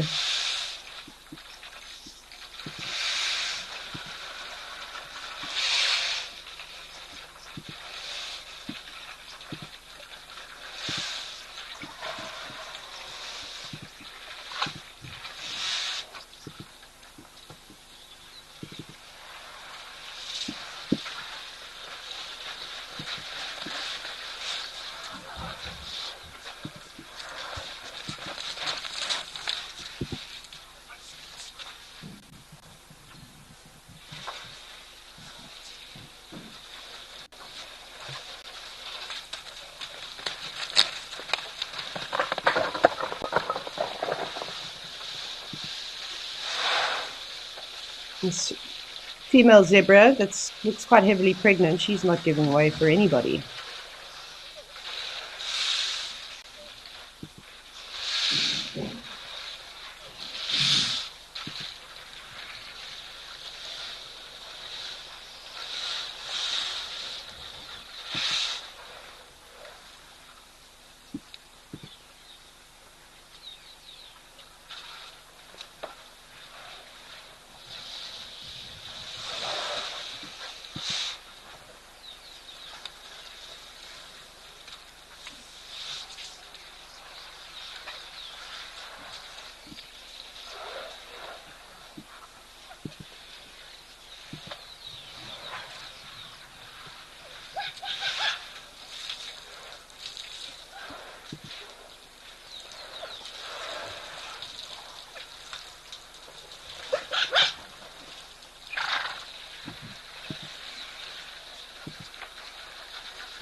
Yesterday we had an amazing afternoon, well, mid-afternoon, at Tau Lodge with some crocodiles and birds, and the crocodile action was getting so good. So let's go over and see if we can witness some other amazing things.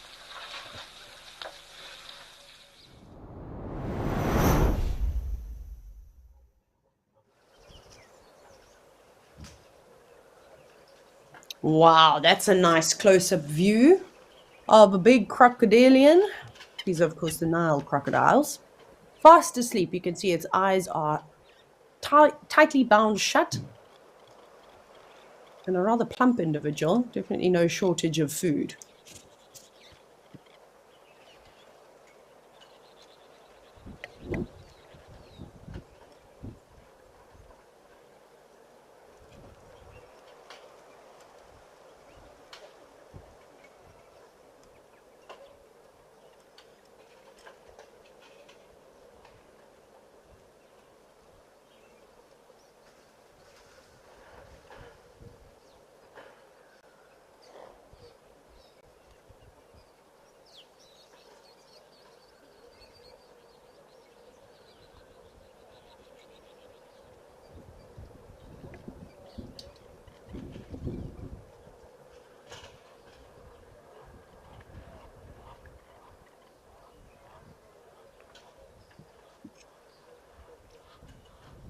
Quite peaceful though.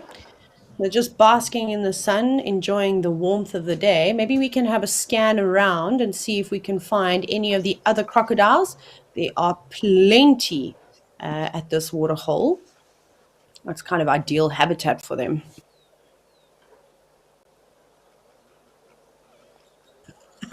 Francis, you said, are you sure this is not a sculpture? It does look like it's been placed there perfectly, but if you look carefully now, as you answered that question, it opened its eyes and has just closed them again.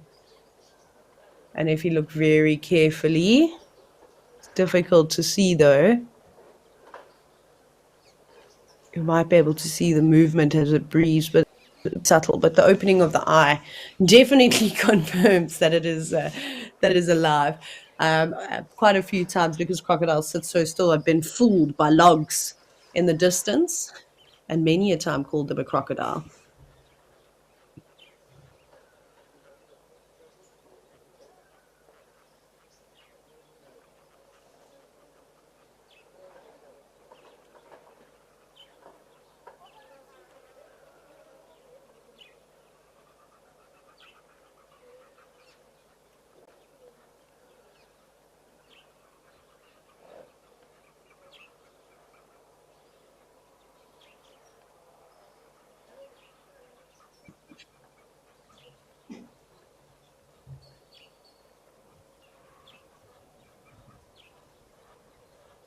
We'll just have a little look around. Yeah, yesterday afternoon, just actually probably about the same time, we had a lot of movement of the crocodiles in the water. It maybe what would be a good idea is if we take a slightly wider view, just so that we can see more of the water and be able to pinpoint some of the other crocodiles. It'd probably be the fastest way to do that. I actually can't believe how quickly the show is going today. We had so much action.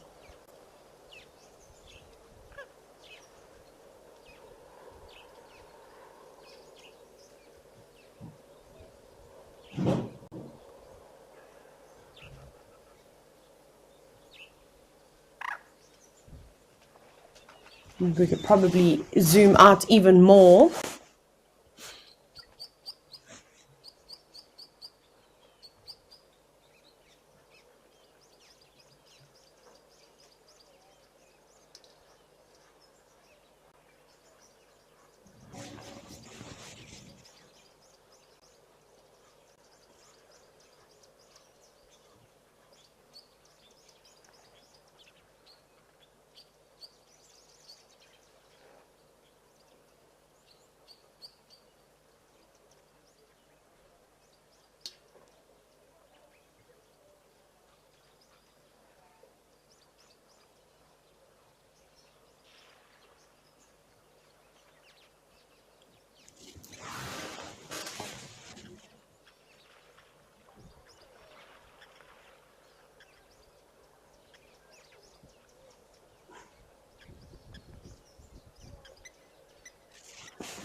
Okay, now that we've got a wider view, let's have a look around. Now, what I'm looking for is just any movement in the water of crocodiles. You can see quite a few crocs all sitting out on the grass, just sunning themselves.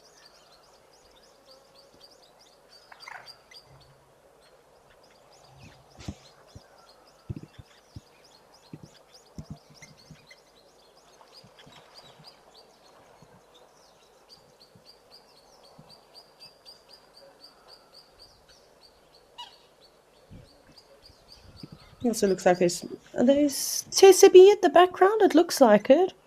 Or are they hard to be? Sorry, I can't see. I'm just looking. But I don't see any movement of the crocs, so perhaps maybe we'll be lucky in the next 45 minutes.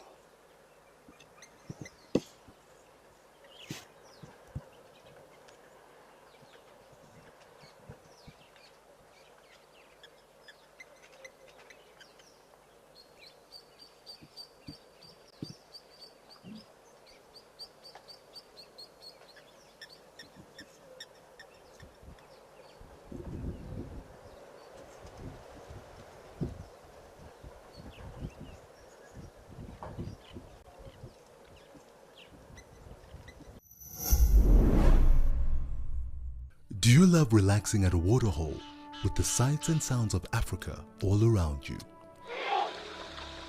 Well, we have some really exciting news for you. From August 1st, Africam is joining forces with WildEarth to bring the majesty of Africa right into your living room with 9 incredible new waterhole cameras from across South Africa and Kenya. Get ready to embark on a new journey. This is Live at the Waterhole.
very peaceful here.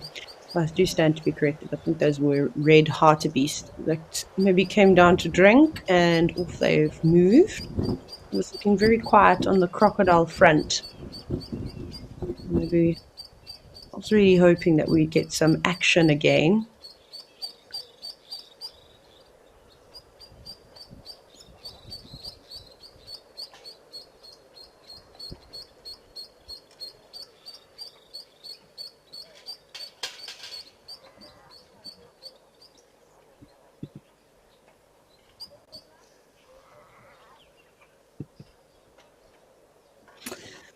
Bas van die plaas, Subas, what's the biggest species of crocodile that we can find in South Africa? It's the species that we're looking at right now. It's called a Nile crocodile. So the largest species of crocodiles found in the world are saltwater crocs, but we don't have any of them down this side of the world. And then I also saw comment, sorry, I'm just trying to find it here, about how come we've never seen crocodiles in Madikwe on the live drives. Again, I don't know, I'm going to just throw out a couple of different options here. Tau, this particular waterhole, it's called Tau, and Tau lodges, those houses that you saw, or those chalets that you saw before. It's situated quite far north on the reserve. I don't know if there's potentially like let's call it signal, if you would. They might not be able to broadcast from those areas. And then also it's kind of like safari etiquette to not go and view waterholes in front of the lodges, especially if there are guests around. So it could be any number of those. But I do suspect it probably has something with the limitations of not being able to broadcast in that area. Madikwe Game Reserve is huge, so it's 75,000 hectares. It's enormous. So it could be also a really far drive to get there. I can't remember which camp the naturalists are based at when they are at Madikwe. I've never been before, but I'd love to go at some point. Tingana's whiskers. Why do people feel the need to capture crocs? It breaks my heart. It does. I suppose it's with capturing any wild animals. So I don't know if you know this, but crocodiles are actually harvested all over the world, and especially actually in South Africa, there are a lot of crocodile farms, and they will use the skin and make bags, shoes, belts, like you sort of name it. So the skin is used as a leather product, if you will, and the highest grade crocodile skins are actually exported to countries like Italy, and just to name one, really. So it's not great. I think obviously they have a vital role within the ecosystem and one of the most prehistoric animals that we see. So hopefully they can survive us as humans, so they have historically survived many different events. Some zebras coming through, some plain zebra.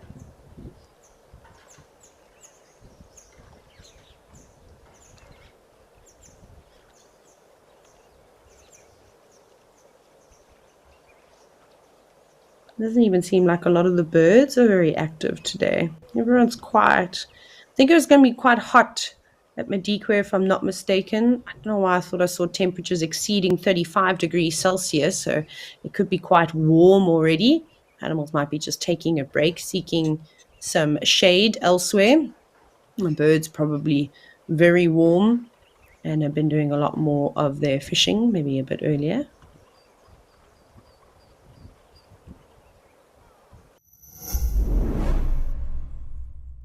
Did you hear? The schools are out. Yep, it's time for the school holidays, and WildEarth is celebrating with special content just for kids. Join us from the 21st to the 25th of August for 5 days of fun. Our guides will be taking on a number of survival tasks, and together we'll learn how to survive in the wilderness, build things, and have fun in the wild too. WildEarth Kids, it's in your nature.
Also hear a little bit of chatter coming from the lodge.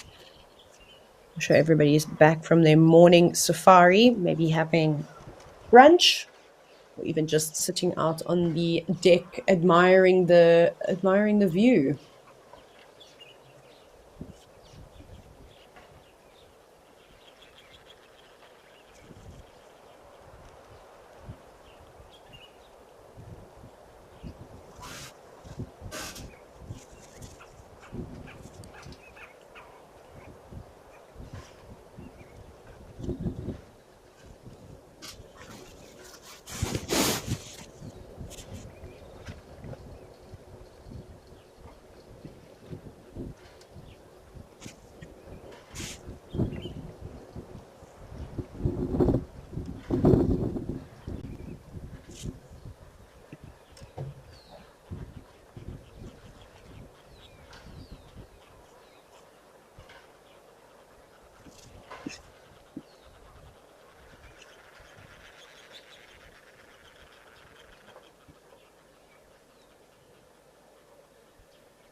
We've got some red-knobbed coots, a striking bird, also quite large overall, with their black but easily identified by that sort of white patch on their face. There's a common moorhens, which you can quite often confuse with. They don't have that. And of course, a little blacksmith lapwing also moving about. So they eat a variety of different things. These red-knobbed coots, they could be just pecking around at the aquatic vegetation, or even better, looking for some insects.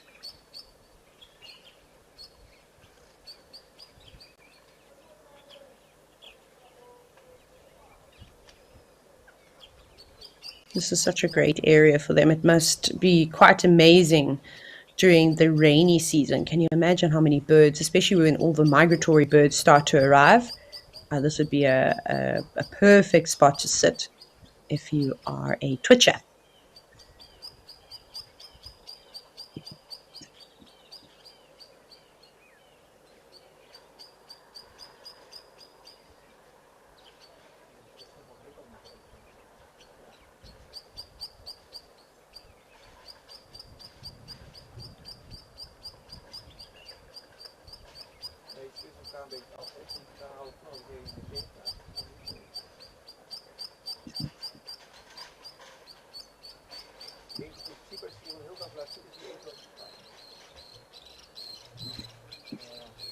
Bas van die Plaas, you were asking about Nile crocodiles. I'll quickly answer it. And how big do males get? So the males are larger than females.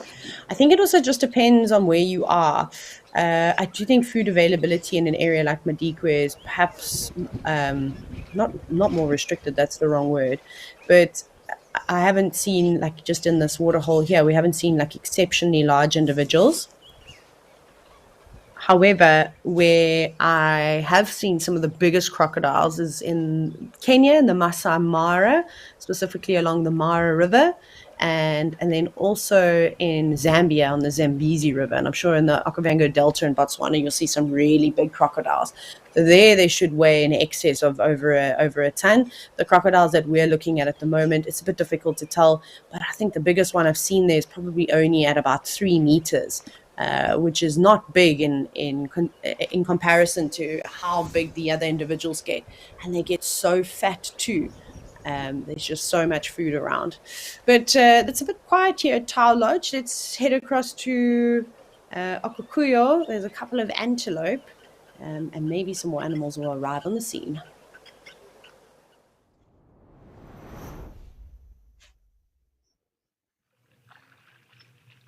Oh, a variety of animals there are. The swimming springbuck, which always amuses me, a family of kudu, and the gemsbok with very long straight horns. All around, everybody peacefully coming in for a drink.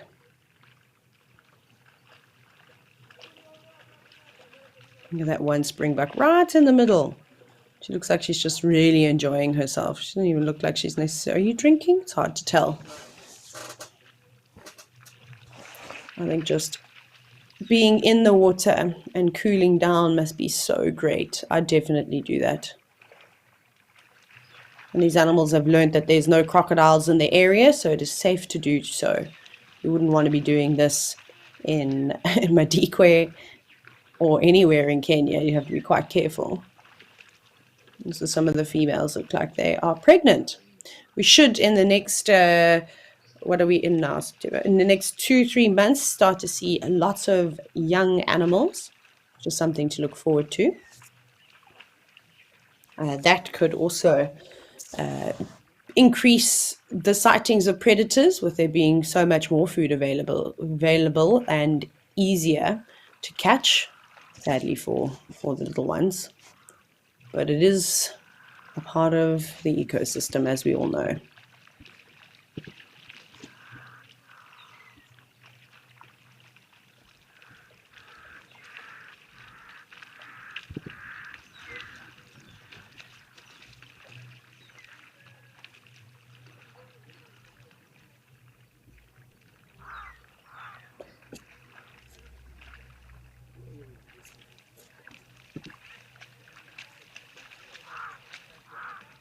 And here are the pied crows in the background too, if you're wondering what those were. I haven't seen too many species of birds at Okokuyo. Just having a look around. We were quite lucky at the beginning of the week. We were seeing a couple, I think it was the same individual, a Kori bustard, which was really nice. Egyptian geese, of course, the pied crows. Yesterday we had some abdom storks. Looks like there might be one. I don't even know if that's a stick or a stork. It's a bit difficult to see. It's such a far view.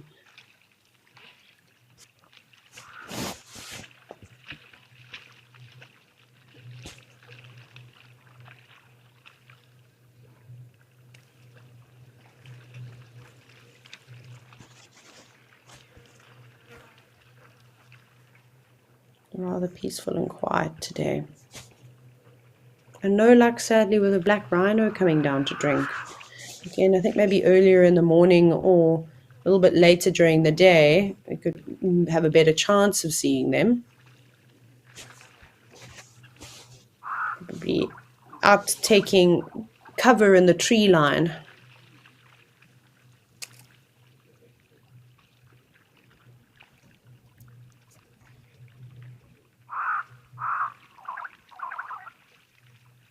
Those crows are making really interesting gurgling sounds.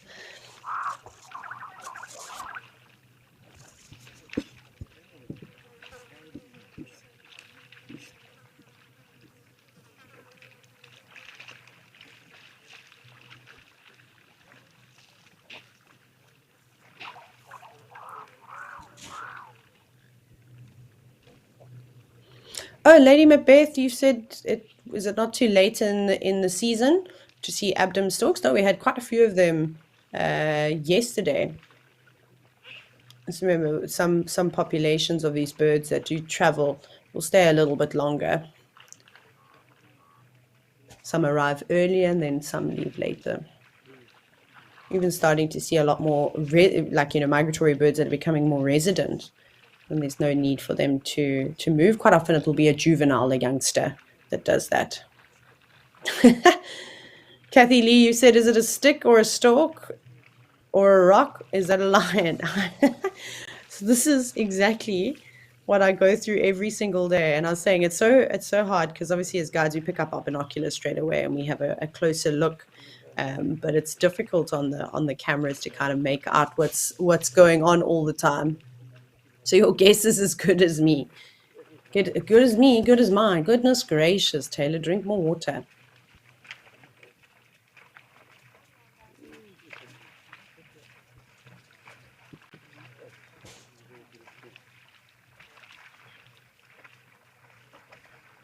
Jericho, you've asked, do antelope assess danger before going towards the waterhole? Absolutely, they need to be cautious.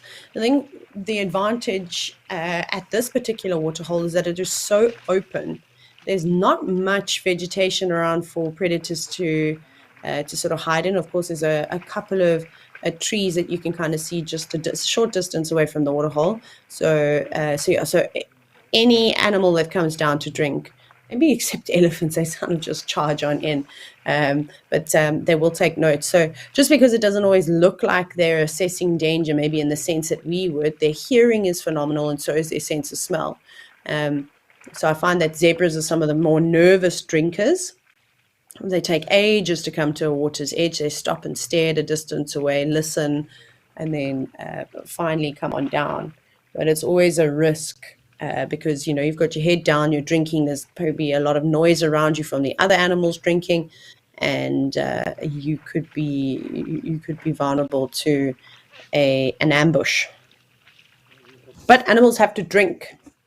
And that's what we see a lot of the time in arid areas with predators just lingering around water holes when it gets extremely dry or during droughts, because the animals have to come down and drink eventually.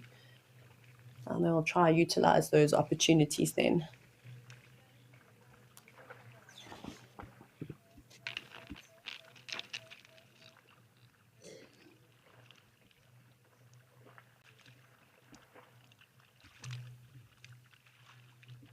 Annette, you've asked if there are any leopards at Okukuyo. Yes, absolutely. However, seeing one out during the middle of the day coming to drink at this water hole, probably not. But leopards do occur, as far as I understand, in Natasha. But they might they probably just prefer slightly different habitats and maybe heading towards the tree line. I would like to see some lions here. Just like you see the tree on the left, there's a nice shady spot there. That's where I'd be sitting.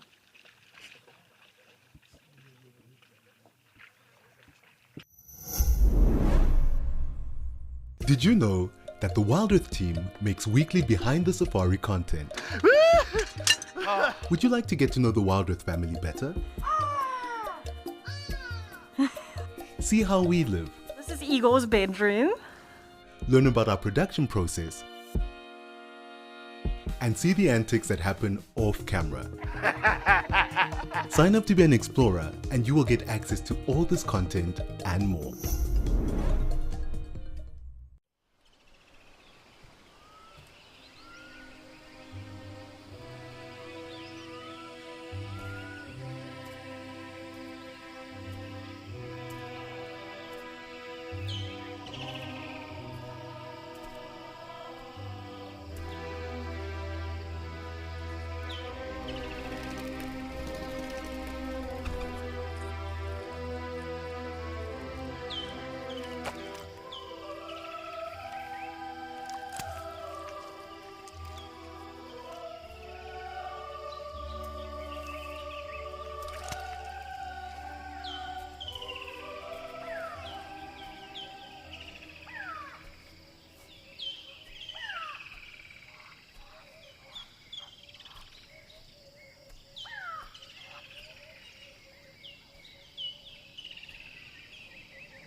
There we go. You can just see how many springbuck there actually are. Super camouflage though against the background.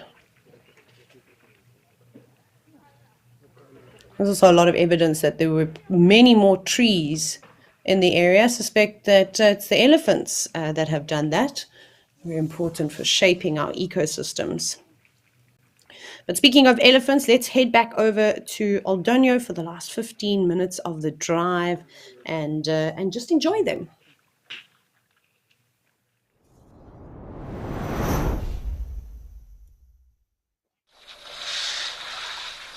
Gosh, the big group of bulls really haven't moved away at all. It still looks like there's most of them there. Quite a big bull on the right, making his way in, kind of pushing everybody out. He can have a drink. An interesting marking. I don't know if we can maybe zoom in and have a closer look. He's kind of standing between the two elephants that have their backsides towards us. Let's see if he moves. But on his sort of by his stomach on the left-hand side, we'll see if he gives us a view. I don't know if there was, there was a mass of some kind. But the view is obviously obstructed at the moment. We'll just be patient.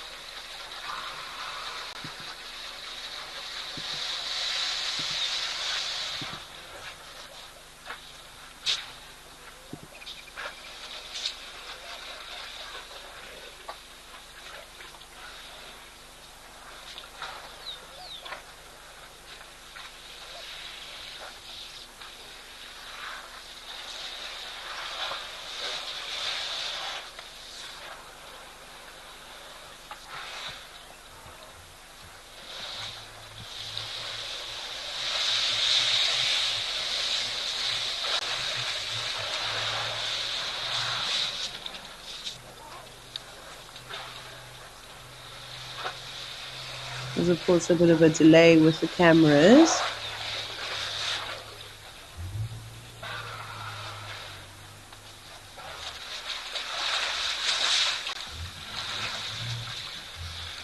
I don't think we're going to get a proper view. We also need to be much quieter, but there's other elephants obstructing. Oh well. Gosh, look at this elephant on the left. Look how sharp his tusk is. Maybe if he stays there, we can have a closer look. Don't move. Oh, every time I want to have a closer look at a specific individual, something happens. He just sort of walked away. He looks quite old, that bull, with that mass on his side. I don't quite understand what had happened there. A bit difficult to judge.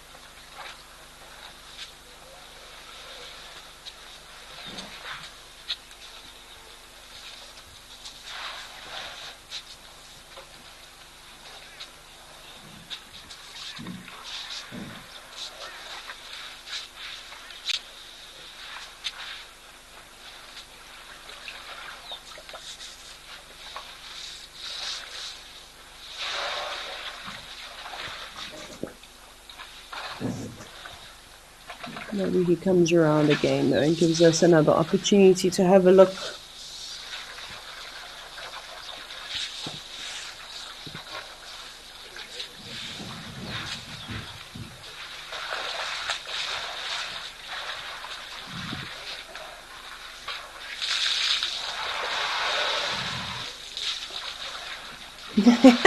Kathy Leave said that I've kept you up all night. Good.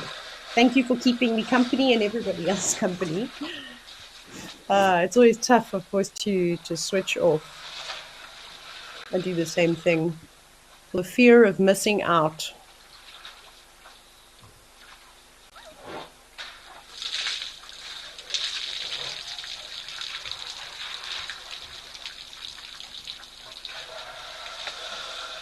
These sounds are just so fantastic. Listen to it all day long.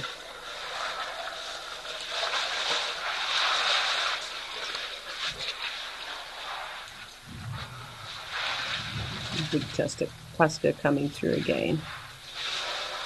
You know, everybody jumped out of his way. It'll be a disaster if I was an elephant and I had tusks those side. I'd get caught on everything.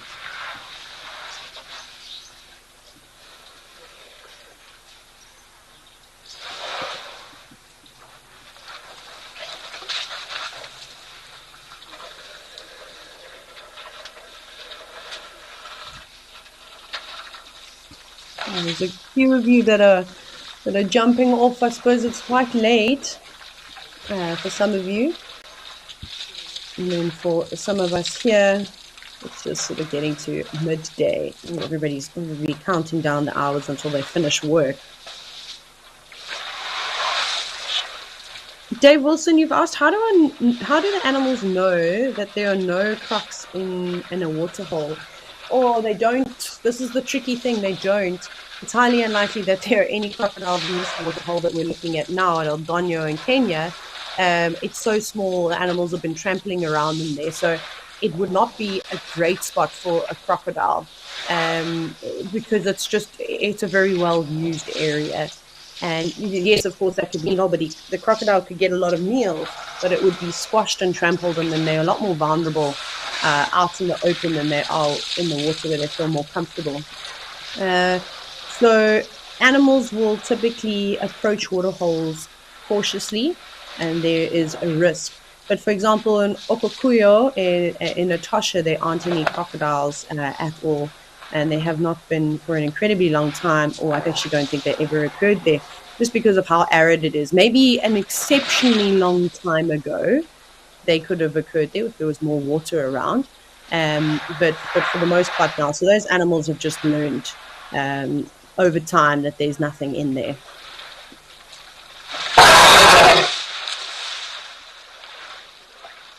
Oh gosh. One elephant just trumpeting, throwing his toys out and around.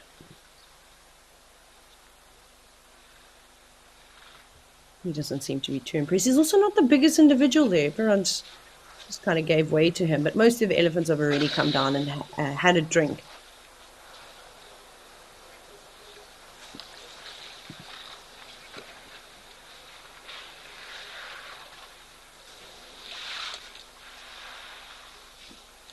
Oh, Kathy Lee, you've said it's 6:30 a.m. Oh my goodness, wow, you've been up for quite some time.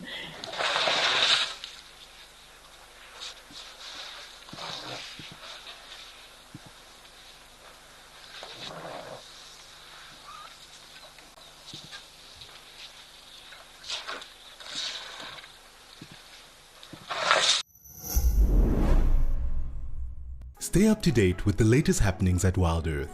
Discover what goes on behind the scenes and get a weekly recap of the best moments on the channel. He's got it! And he's straight up a tree! Sign up to be an explorer and receive our newsletter written just for you and sent straight to your inbox every week. WildEarth Explorers, a club for people who are passionate about nature. Thank you for joining us and have a fantastic morning.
And there's some interactions between some of the bigger bulls now, all reaching over, sticking their trunks in each other's mouths. It's basically like a handshake.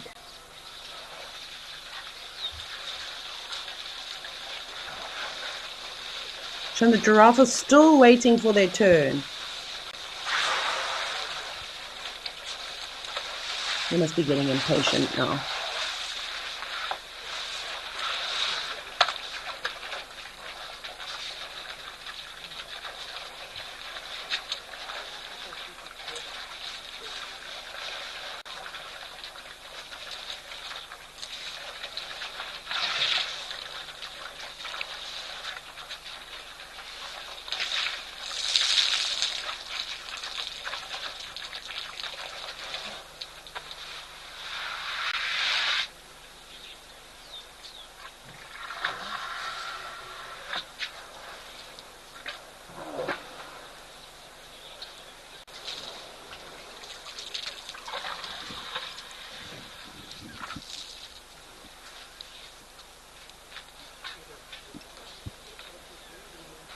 This is a lovely scene now. Here we go. Now the giraffe really taking a chance. Wanting to try and squeeze into one of those gaps. Some of those individuals at the back look like they're licking their lips like they cannot wait to quench their thirst. Elephants, you don't need to hog it the entire day.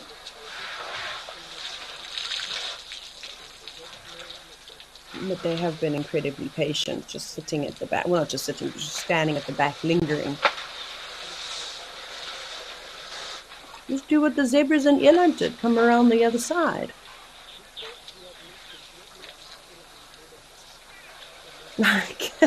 Catherine, you said we need a final bird count. We absolutely do. But I kind of want to continue this though. When I do come back onto the drive. We didn't spend too much time at Tembe. There was some issues with the cameras every now and then. But I only got 4 individuals there. Then we're at Cat Eye Pan, which is in Olifants West. We also didn't spend too much time there, and I don't know if I focused so much on the birds, but I have 3 here. Camphor stand. I'm trying to think if did we get any new ones? Lesser greater flamingos, common moorhens. I'm sure there were some coots there too. I'm going to put them there because I'm pretty sure. Red knobbed coots. And then we had black-winged stilts. Why didn't I write that down? Black-winged stilts and grey-headed gull. 1, 2, 3, 4, 5, 6. So we had 6 there. Okukuya, we have had quite a few. We also had 6 there. And coral, not much life at all. Probably just some oxpeckers, virtual starlings, yellow-billed hornbill, Jamala. We didn't focus too much on birds, but I've got four bird species there. Ordonio, we've added some great ones today. 1, 2, 3, 4, 5, 6, 7. I've got 7. And then Tau really stole the show.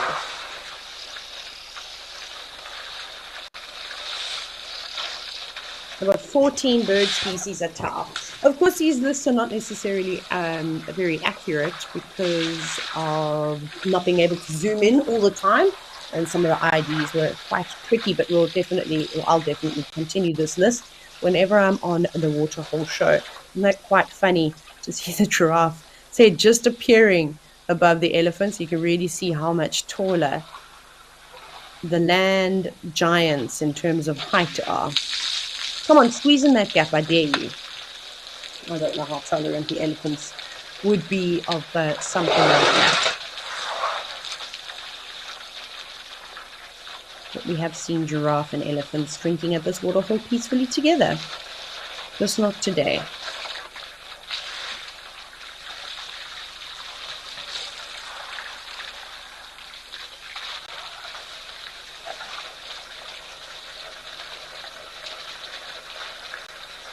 And even an eland coming around, but they seem to be wiser than the giraffe. It takes them a little bit of time though to figure out which is going to be the best drinking point.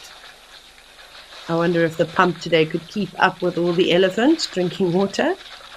It looks like the water levels have actually dropped quite a bit. Vernon, you've said it's been great having me. Come back soon. Thank you so much. I absolutely will be back soon. I'll be back I think from the 4th of September, just for a week.